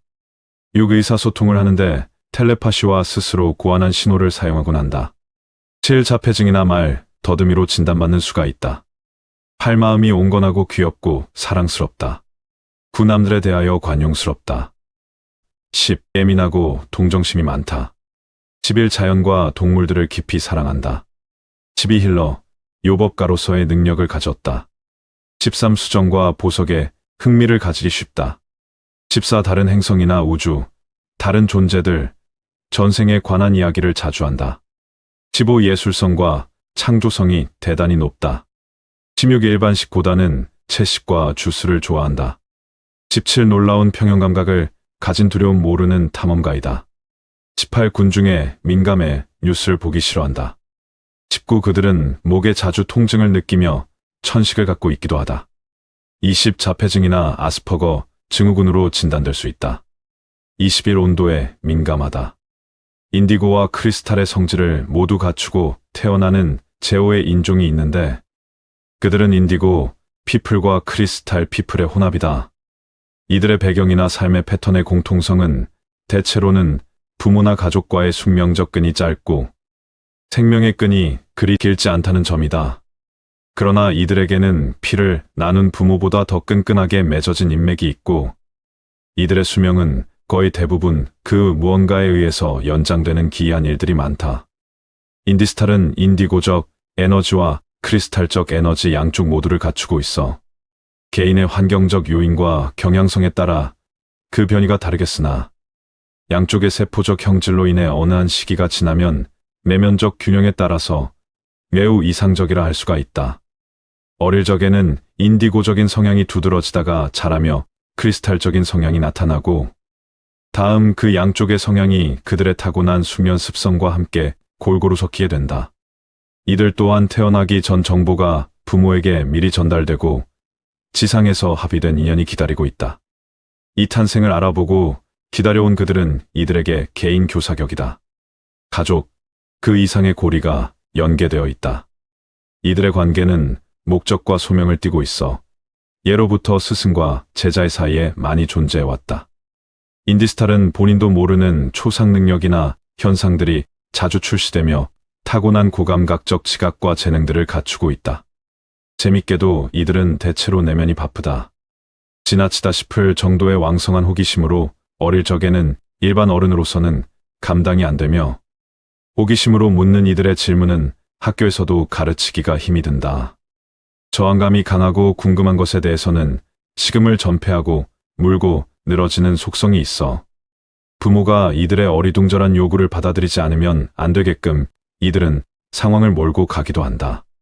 이들은 뭐든지 자신이 직접 해야만 직성이 풀리는 모험가이며 분석가, 연구가들이다. 평생 지칠 줄 모르는 지적 열망은 이들 삶의 키워드가 된다. 혁명적 기질과 인도주의적인 박애 정신이 강하여 나서든 나서지 않든 리더적인 역할이 상황에 따라 저절로 주어지기도 한다. 무모하도록 정직한 이들은 순수성과 연민의 감성도 많아 세계의 영적인 지도자들 중에 대체로 많이 있다. 인디스탈은 대상과 상황의 이면을 보며 거꾸로 보거나 뒤집어 보는 사고에 매우 능숙하다. 알든 모르든 대부분의 인디스탈은 일반적으로 남들이 겪어야 할 경험을 짧은 순간에 무수히 많이 겪어나가며 죽음의 위기나 순간이 자주 찾아오는 편이다. 그러나 그들의 생명은 그들의 것만이 아니기에 구사일생으로 살아나는 경우가 많고 상식적인 이해로 설명할 수 없는 죽음의 순간을 모면했다는 일화를 그들은 남보다 많이 갖고 있다. 인디스탈은 자각몽이나 예지몽을 주로 꾸며 무의식 하에 가수면 상태에서 체외이탈하여 이곳저곳을 둘러보고 오는 일도 다반사이다. 그 방식은 해답을 얻어오는 또 하나의 방식이기도 하다. 의식의 통로가 어릴 적부터 열려 있어 다차원 간의 의사소통이 가능하며 여러 존재들에게서 배움을 얻기도 한다. 그들은 대부분 영적인 것과 이지의 것에 대한 자아실현 욕구가 강하며 여러 방면으로 대단히 학구적이며 내적 정열가이다. 이외에도 이전에 태어난 사람들 중에는 별에서 온 씨앗이라는 뜻의 스타시드, 스타피플이라는 부류와 2000년 이후에 태어났다고 하는 레인보우 아이들이 있다고 주장하고 있다고 한다. 과연 인디고나 크리스탈 내지는 인디스탈과 같은 아이들이 존재하기는 하는 것일까? 하긴 가끔은 신동을 넘어 천부적인 재능의 아이들을 보면 그럴 수도 있겠다 싶기도 하다. 그러나 이것은 어디까지나 개인의 의견 차일 뿐이라고 학회에서는 인디고에 대하여 인정을 하지 않고 있다고 한다. 나 역시도 아무렴 진짜겠어 하면서도 세대들 간의 간극을 보면 그럴지도 모르겠다라는 무언의 수긍을 하게 되는 것은 어쩔 수 없다. 아무래도 요즘 태어나는 아이들은 우리 시대에 보고 자란 것들의 몇십 배는 더 빨리 더 많이 배우게 될 테니 태어나면서부터 그렇게 능력을 가지고 태어나야 초고속 인류에 속해서 살아가게 될지도 모르겠다는 생각을 하며 이만 영상을 마치도록 하겠다. 대한민국을 향한 예언 3가지. 예언이란 무엇일까요? 정확한 어원이나 뜻을 알고 싶어 검색해 보았습니다. 그랬더니 앞으로 다가올 일을 미리 알거나 짐작하여 말함이라고 나오네요. 이 말인 즉 미래를 내다보고 알려준다는 뜻이 되겠지요.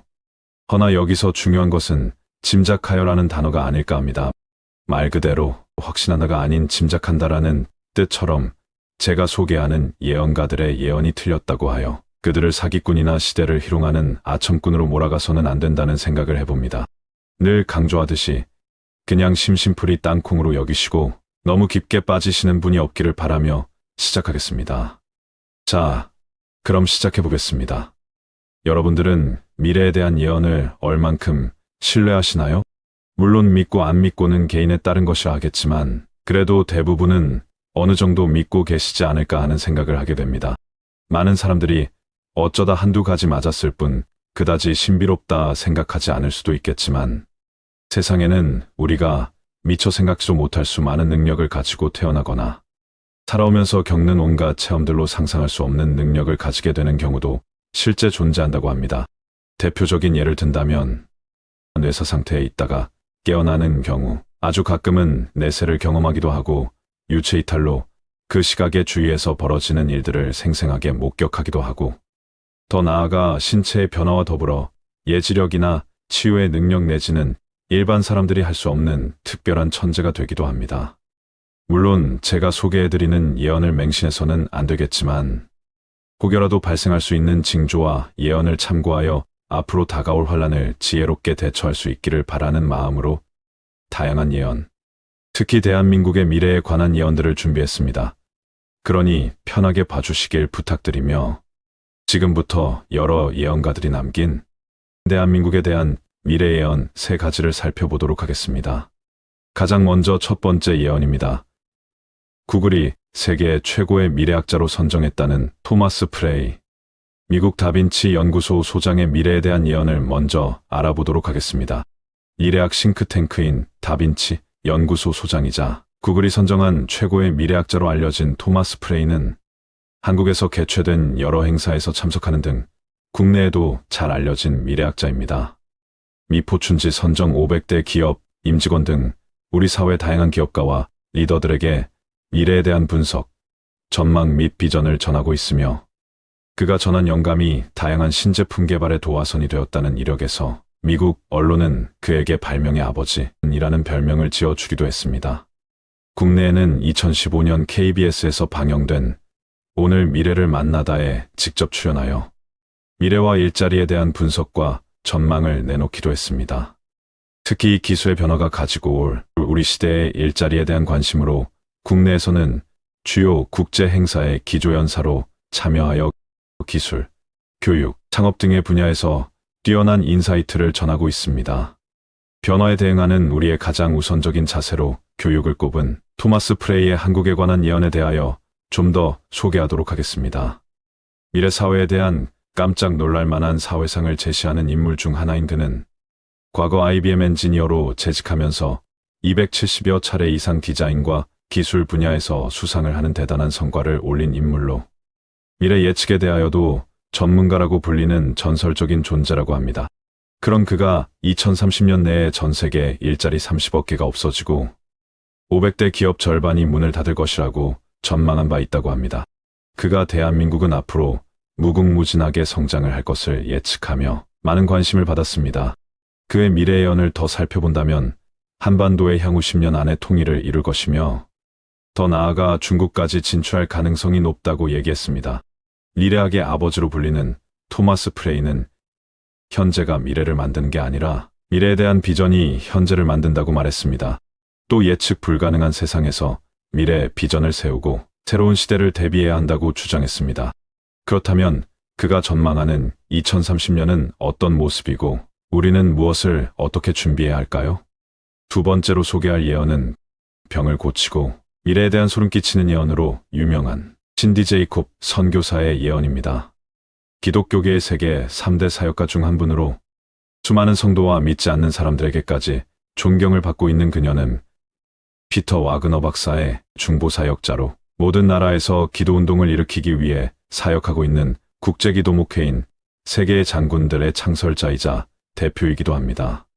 또한 그녀는 어글로의 국제위원회 위원이기도 하며 그녀는 백악관을 비롯하여 많은 나라의 국가 수반들을 향해 사역하고 있으며 중보, 영적 전쟁, 화해 분야에서 강연과 목회를 하며 전 세계를 여행하고 있습니다.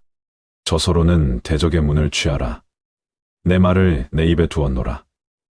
여자여 내가 너를 불러 세웠노라 등 다수가 있습니다. 그녀는 독일이 통일되기 1년 전에 베를린 장벽이 무너질 것을 정확하게 예언했다고 합니다. 그녀가 하느님으로부터 한국의 미래에 대한 계시를 받았다고 하여 대한민국에도 유명해진 예언가이기도 합니다. 그녀가 기도 중에 하나님의 계시를 받았다고 하는 부분을 책에서 발췌하여 소개하도록 하겠습니다. 내가 기도할 때 환상을 보았습니다. 하느님께서 한국 땅 가운데 하느님의 숨결을 불어내시는 것을 보았습니다. 그 주님의 숨결이 강력한 바람이 되어서 차이나까지 계속 나아가는 것을 봤습니다. 모든 아시아의 대륙을 그 바람이 덮는 것을 보았습니다. 예루살렘까지 가는 것을 보았습니다. 오늘 하느님께서 제게 말씀하시는 것을 지금 이 자리에서 예언하기를 원합니다. 주께서 말씀하시기를 우리가 마지막 추수의 때에 들어가고 있노라. 누군가가 내가 선택한 유대 나라의 백성을 위하여 이 말씀을 선포하는 자들을 내가 찾고 있노라. 내가 한국 사람들을 기름 부어 줄 것이고 유대 민족의 대추수를 위하여 내가 한국 사람을 쓸 것이라. 그리고는 하느님께서 내게 계속하여 보여주셨습니다. 한국 선교사들이 전 세계에 있는 유대인들에게 복음을 전하는 것을 보여주셨습니다. 그리고 수천 수만의 유대인들이 거듭났습니다. 아주 큰 한국 선교사들의 군대가 미국과 캐나다에서 유대인들에게 복음을 전하는 것을 보았습니다. 하느님의 바람, 곧 성령의 바람이 이 나라에 불기 시작할 때 그 바람이 무엇으로 구성되어 있는지 보기 시작했어요. 그 바람 안에 있는 것은 모두 사람들이었어요. 한국 선교사들이었습니다. 이 땅 가운데 굉장히 작은 수가 유대인들에게 마음을 열고 있습니다. 그런데 주님이 보여주셨습니다. 오늘 저녁에 유대인을 향한 하느님의 아픈 마음을 여러분의 심령에 심고 있습니다. 하느님의 문이 많은 나라들에 열릴 것인데 한국 안에 예루살렘으로 돌아가는 운동들이 막강하게 열리는 것을 우리가 보게 될 것입니다. 여기까지가 신디 제이콥의 책의 내용이었습니다. 내가 한국인을 쓸 것이며 한국에 기름을 부을 것이다라는 부분이 마음에 드네요. 그리고 하나님께서 한국에 대한 비전을 들려주셨다는데 하느님께서 왜 한국인을 특별히 쓰시려 하시는 것일까요? 신디 제이콥 목사는 극동의 작은 나라 한국의 하느님께서 왜 이런 특별한 예언들을 많이 주시나 싶어서 코리아의 역사나 문화에 대해서도 공부하고 있는 중으로 알려졌습니다. 어쨌거나 한국의 영광스러운 나날이 이어질 것을 언급하셨다니 기분은 좋아집니다. 그녀가 보았던 한반도의 미래에 대해 강력한 바람이 중국까지 진출해 그 영역을 넓힐 것으로 예언했다고 하니 하루빨리 통일이 이루어졌으면 좋겠습니다. 마지막으로 소개해드릴 세 번째 예언은 놀라운 정확성으로 미래를 예언하는 디날 쿤츠라는 인물의 예언을 소개하도록 하겠습니다. 매년 2천만 부 가까운 책을 판매하는 세계적인 베스트셀러 작가입니다. 현재까지 전 세계적으로 총 3억 부가 넘는 책이 팔렸고 그중 13편은 뉴욕타임스 베스트셀러 1위에 올랐다고 합니다. 한국에는 미스터리 스릴러 작가라기보다 주로 공포소설 작가로 알려져 있는데 초자연적이며 초현실적인 기괴함을 바탕으로 한 지면의 심리를 들여다본 작품이 많이 소개되었기 때문입니다. 호러 마스터로 불리기도 했던 그는 종종 스티븐 킹과 비교되곤 한다고 합니다. 그는 자신의 작품 속에 드러난 공포를 누구나 마음속 깊은 곳에 지니고 있는 미지의 것에 대한 두려움으로 정의한다고 말했습니다. 마음 가장 깊은 곳에 억눌려 있는 어둠을 공포의 근원으로 삼고 있는 스티븐 킹과는 비슷하면서도 다르다라고 말했다고 합니다. 사실 그의 작품에는 SF, 고딕, 판타지, 미스터리에 심지어 로맨스까지 다채로운 장르가 혼재되어 있습니다. 다양한 장르의 글을 쓰는 소설가도 활동하는 그는 1981년 어둠의 눈이라는 책을 출간하게 됩니다. 그가 출간한 어둠의 눈이라는 소설에는 그때로부터 약 40년 뒤에 코로나 바이러스가 창궐하게 되고 그로 인해 지구상의 수많은 사람들이 코로나로 인해 고통받게 될 것이라고 묘사한 부분이 있는데 이것이 코로나19로 인하여 엄청난 화제가 되었던 것입니다.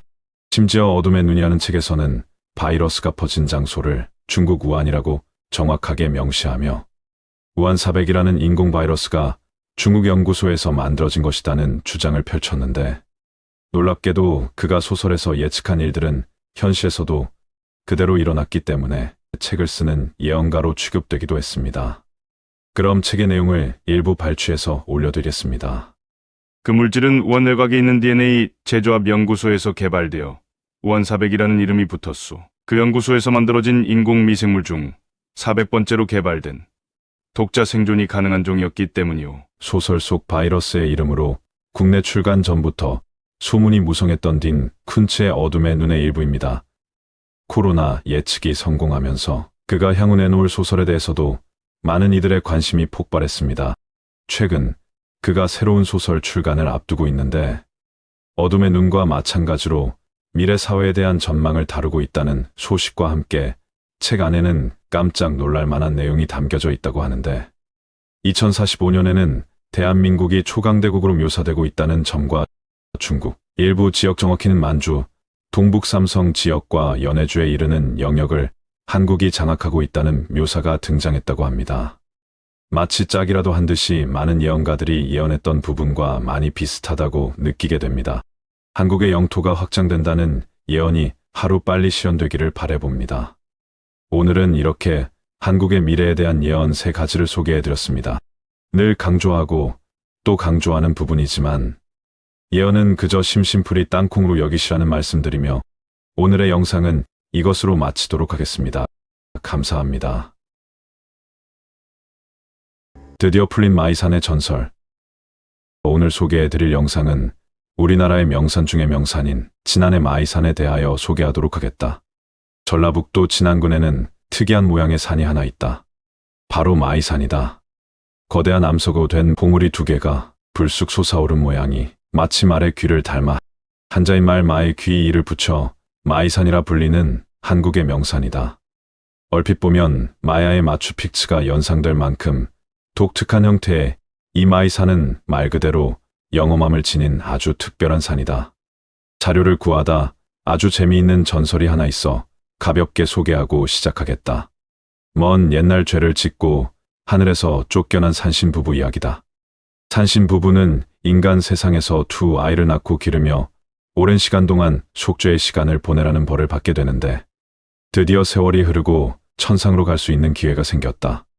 이때 남편은 사람들의 눈에 띄면 부정을 탈 수 있으니 한밤중에 하늘로 가자 했는데 아내는 한밤중은 너무 무섭다며 푹 자고 이른 새벽에 올라가자고 한다. 남편은 이를 그르칠까 걱정이 되었지만 결국은 아내의 말을 따르기로 했다. 이튿날 새벽 산신 부부는 마침내 승천을 시도했고 산은 하늘을 향해 쑥쑥 솟아오르고 있었다. 그런데 이때 아랫마을에 사는 한 안악이 치성을 드리기 위한 정한수를 뜨려고 우물을 찾았다가 그 광경을 목격하고 비명을 질러댔다.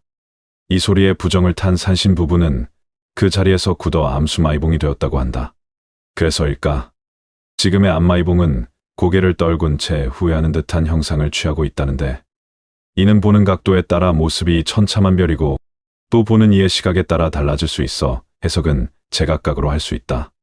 이처럼 범상치 않은 마이산의 모양만큼 더욱 흥미로운 점이 몇 가지 더 있어 소개하도록 하겠다. 첫 번째가 바로 마이산 탑사이다. 마이산 남쪽 사면에 있는 사찰에는 무려 80여 개의 돌탑이 세워져 있어 탑사라고 불린다고 한다. 원래는 100여 개가 세워져 있었는데 그곳을 찾는 사람들의 이기적인 호기심 때문에 20여 개의 돌탑은 사라지고 없다고 한다. 어쨌거나 다행히 아직은 견고하게 남겨져 있는 80여 개의 돌탑이 있는 마이산은 견고하게 세워진 돌탑들의 풍경이 압도적으로 경이로워 2020년 CNN이 선정한 한국의 가장 아름다운 사찰 33곳 중 하나로 꼽히기도 했다. 그런데 이 마이산에 있는 탑사는 가장 큰 미스터리로 여겨지기도 하는데 그것은 바로 이곳에 있는 돌탑들이 약 100년 전 세워진 후 현재까지 쓰러지지 않고 존재하고 있기 때문이다. 게다가 모든 돌탑을 단 한 사람이 세웠다고 알려져 있다. 그것도 30년 동안 100여 개의 돌탑을 세웠다고 해서 미스터리함을 더하고 있다. 그렇다면 어떻게 한 사람이 이처럼 많은 돌탑을 세울 수 있었을까? 그리고 돌탑은 어떻게 100여 년이 넘도록 쓰러지지 않고 견고하게 그 자리를 지키고 있던 것일까? 누구나 한 번쯤은 마이산에 대한 궁금증을 가져보셨을 것이기에 오늘의 영상을 준비했다. 자, 그럼 본격적으로 마이산의 미스테리함에 빠져보도록 하자. 이가병 처사. 그는 누구인가? 마이산 돌탑에 대한 미스터리는 바로 이가병 처사라는 분으로부터 시작된다. 조선시대 말기였던 1860년대 효령대군의 16대 손으로 태어난 이가병 처사는 수련을 위해 25살의 나이에 마이산에 입사를 했다. 당시 이모군란이 일어나고 동학의 지도자 전봉준이 처형되는 등 시대적으로 매우 뒤숭숭한 상황이었다고 한다. 이토록 나라의 안위가 위태로움을 탄식하던 이가병 처사는 백성을 구하겠다는 구국의 일념으로 마이산에서 백성들을 위한 기도를 드리기 위해 돌탑을 쌓기 시작했다. 이가병 처사는 낮에는 직접 돌을 나르고 밤에는 기도를 올리며 탑을 쌓았는데 무려 30여 년간 100여 개의 돌탑을 쌓았다고 한다. 물론 안타깝게도 현재는 사람들로 인해 일부가 무너져 80여 개가 남아있는 상황이지만 아직 남아있는 80여 개의 돌탑은 현재까지도 풀리지 않는 미스터리가 되었다. 인위적으로 홈을 퍼서 끼워 넣거나 따로 접착제를 바른 것이 아니라는 점에서 더더욱 그 미스테리함이라 하지 않을 수 없는 것이다. 더욱이 100여 년이 지난 현재까지도 무너지지 않고 처음 쌓은 것처럼 견고한 그 자체로 온전히 보존되고 있기 때문일까? 마이산의 돌탑은 봐도 신기할 뿐이다. 더 신기한 점은 탑사가 위치한 마이산 골짜기는 다른 곳에 비해 유난히 바람이 많이 부는 곳이라고 한다. 그럼에도 돌탑이 무너지지 않았다는 것이며 심지어 나무가 뽑힐 정도로 강한 태풍이 불 때조차도 돌탑은 마치 바람을 즐기는 것처럼 이리저리 춤을 추듯 흔들리기만 할 뿐 지금까지도 무너지지는 않았다고 한다. 그런데 왜 하필 바람이 가장 많이 부는 곳에 돌탑을 쌓았을까 하는 의문이 든다. 보통 사람들이라면 바람이 제일 약하거나 거의 불지 않는 평평하고 안전한 장소를 선택했을 테니 말이다. 물론 이 역시 이가병초사의 돌탑이 신비한 이유가 되기도 할 테니 영상을 준비하면서도 대단한 분이셨구나라고 감탄만 하게 된다. 이어서 돌탑에 대한 미스테리를 좀 더 파헤쳐 보겠다. 바로 돌탑들의 거대한 크기가 또 하나의 미스테리이다. 일자형과 원뿔형의 돌탑들은 높이와 크기가 다양한데 1m에서 2m 정도의 작은 것부터 높이가 15m와 둘레 길이만 20m에 달하는 거대한 돌탑도 즐비해 있다. 이는 결코 한 사람의 힘으로는 도저히 쌓을 수 없는 크기인 탓에 당시 사람들 사이에서는 이가병초사에 대한 미스터리한 소문이 떠돌기도 했다. 바로 이가병초사가 공중부양을 할 수 있다더라, 염력을 사용했다더라 같은 소문이었다. 지금이야 온갖 기계들의 힘을 빌어 쉽게 돌을 쌓아 올릴 수 있지만 100여 년 전인 당시의 기술로는 혼자서 그 무거운 돌들을 높이 쌓는 것은 불가능해 보이니 그런 소문이 돌만도하다. 장정 수십 명이 달라붙어야 겨우 들어서 옮길 만큼의 커다란 돌덩어리를 그것도 혼자서 번쩍 들어서 쌓았다고 생각해보라. 누가 그것을 사람이 쌓았다고 믿겠느냐는 말이다. 그러나 수수께끼로 감추어져 있던 돌탑 조성법이 밝혀졌다고 하여 소개하겠다. 이가병초사의 손자 이왕선 씨는 이가병초사가 원추형 탑을 쌓을 때 경사가 완만한 부분은 바위에 돌출부를 디디며 올라가 쌓았고 경사가 급해지면 우물 정자형의 디딤대를 둘러 엮은 뒤 그것을 딛고 작업했다고 한다. 그러다 돌탑 쌓기가 마치면 맨 위에 디딤대부터 차례로 철거해 내려왔다는 목격담을 전했다고 한다. 하지만 이가병초사가 수많은 돌들을 어디에서 공수해 왔는지 또 장비가 없던 그 시절의 무거운 돌들을 어떻게 옮겼는지에 대한 의문은 여전히 풀리지 않았다고 한다. 때문에 마이산 탑사는 지금까지도 사람들에게 신비로운 곳으로 여겨지고 있다. 마이산의 두 번째 미스테리는 바로 역고드름이다. 겨울이 되면 우리 주변에서 흔히 볼 수 있는 것이 고드름이다. 보통 우리가 생각하는 고드름 하면 처마 밑으로 길게 늘어진 모습을 떠올리게 된다. 그러나 마이산 고드름의 모습은 위에서 아래로 자라나는 것이 아닌 아래에서 위로 자라나는 역고드름이기 때문에 마이산에 대한 미스테리에 반드시 함께 등장하는 소재가 되었다고 한다. 역고드름은 1928년 원불교회보에 마이산에서 청수를 떠놓고 기도를 드리면 물이 거꾸로 올라와서 얼음이 돼 불체로 화한다라는 기록이 있을 만큼 오래전부터 신비롭게 여겨졌다고 한다. 고드름이 거꾸로 자라는 모습은 마이산 외에도 몇몇 동굴에서 나타나기도 하지만 이는 위에서 떨어지는 물방울이 쌓여 생기는 현상으로 마이산 역고드름의 생성 원인과는 다르다. 그릇에 담긴 물이 말 그대로 하늘로 솟아올라 고드름을 만든 것이 마치 중력을 거스르는 것처럼 보이기도 하고 어느 마법사가 마법을 걸어 놓은 것처럼 보이기도 한다. 어쨌거나 신비로운 이런 현상에 대해서 과학적으로 증명이 가능한 부분이라고 하는데 그렇다고 해도 주위에서 흔히 볼 수 없는 광경인데다 과학자들이 말하는 증명이라는 부분이 모든 조건이 딱 맞아 떨어졌을 경우를 말하기 때문에 미스테리하고 신비로운 것은 사실일 것이다. 과학자들이 말하는 역고드름의 생성 원리가 물을 담아 놓은 그릇에 바닥부터 물이 얼기 시작한 후 부피가 팽창하면서 역고드름이 형성되는 것이라고 하는데 간단히 말해 얼음이 얼면서 숨구멍이 있고 그 구멍을 통해 팽창한 물이 뚫고 올라와 위로 솟아 역고드름이 생성된다는 것이다. 하지만 이런 현상이 이론적으로는 가능하다고 해도 자연 상태에서 보기 어려운 광경이기도 하다. 역고드름이 생성되려면 풍향, 풍속, 기온, 기압, 심지어 수질까지 포함한 모든 조건이 충족되어야 가능하기 때문에 이 역시 하필이면 마이산, 그것도 바람이 많이 부는 이곳에서만 유독 역고드름 현상이 일어난다는 것 자체가 미스테리가 아닐까 싶다.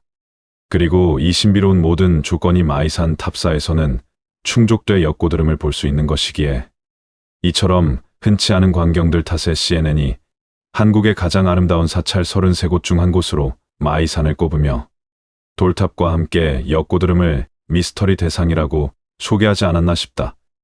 역고드름의 생성 원인은 과학적으로 추정이 가능하다고 해도 어떻게 30cm 이상 거꾸로 설 수 있는지에 대한 그 원인은 지금까지도 풀리지 않는 수수께끼라고 한다. 마치 중력을 거스르는 듯 하늘 위로 솟은 마이산. 역고드름은 돌탑과 어우러져 신비한 존재로 여겨지고 있는 우리나라의 몇 안 되는 소중한 유물이기도 하다. 역고드름에 소원을 빌면 이루어진다는 소문이 돌면서 매년 겨울 관광객들이 마이산을 찾는 이유가 되고 있을 뿐 아니라 말의 귀 모양처럼 생긴 독특한 모양만큼이나 신비로운 비밀을 품고 있는 마이산은 탄생부터가 신비로운 산이기도 하다. 아주 오래전, 지금의 마이산 위치인 진안 분지에 큰 지각 변동이 일어났다. 이때 호수 아래 쌓여있던 퇴적층이 솟아올라 지금의 말의 귀를 닮은 쌍봉 바위산이 되었기 때문이다. 실제로 마이산 정상 부근에서 민물고기와 조개류의 화석이 발견되면서 오래전 마이산이 호수였음을 말해주고 있다. 또 마이산의 남쪽에서 보면 마치 폭격을 맞거나 무언가 파먹은 것처럼 움푹 파인 자국들이 군데군데 보이는데 이는 오랜 시간 동안 풍화를 겪으며 자갈이 빠져나가 생긴 타포니 지형으로 이런 지형은 마이산이 세계에서 가장 큰 규모를 자랑하고 있다고 한다. 때문에 마이산이 지질학적, 역사적으로 매우 중요한 문화유산으로 여겨지는 이유이기도 하다. 오늘은 특이한 지형과 써지지 않는 돌탑, 그리고 신기한 자연 현상인 역고드름까지 오묘하면서도 신비로운 마이산의 미스터리를 소개해드렸다. 나름 열심히 만들었으니 시청하시는 모든 분들에게 유익한 영상이 되기를 말하며 이만 마치도록 하겠다.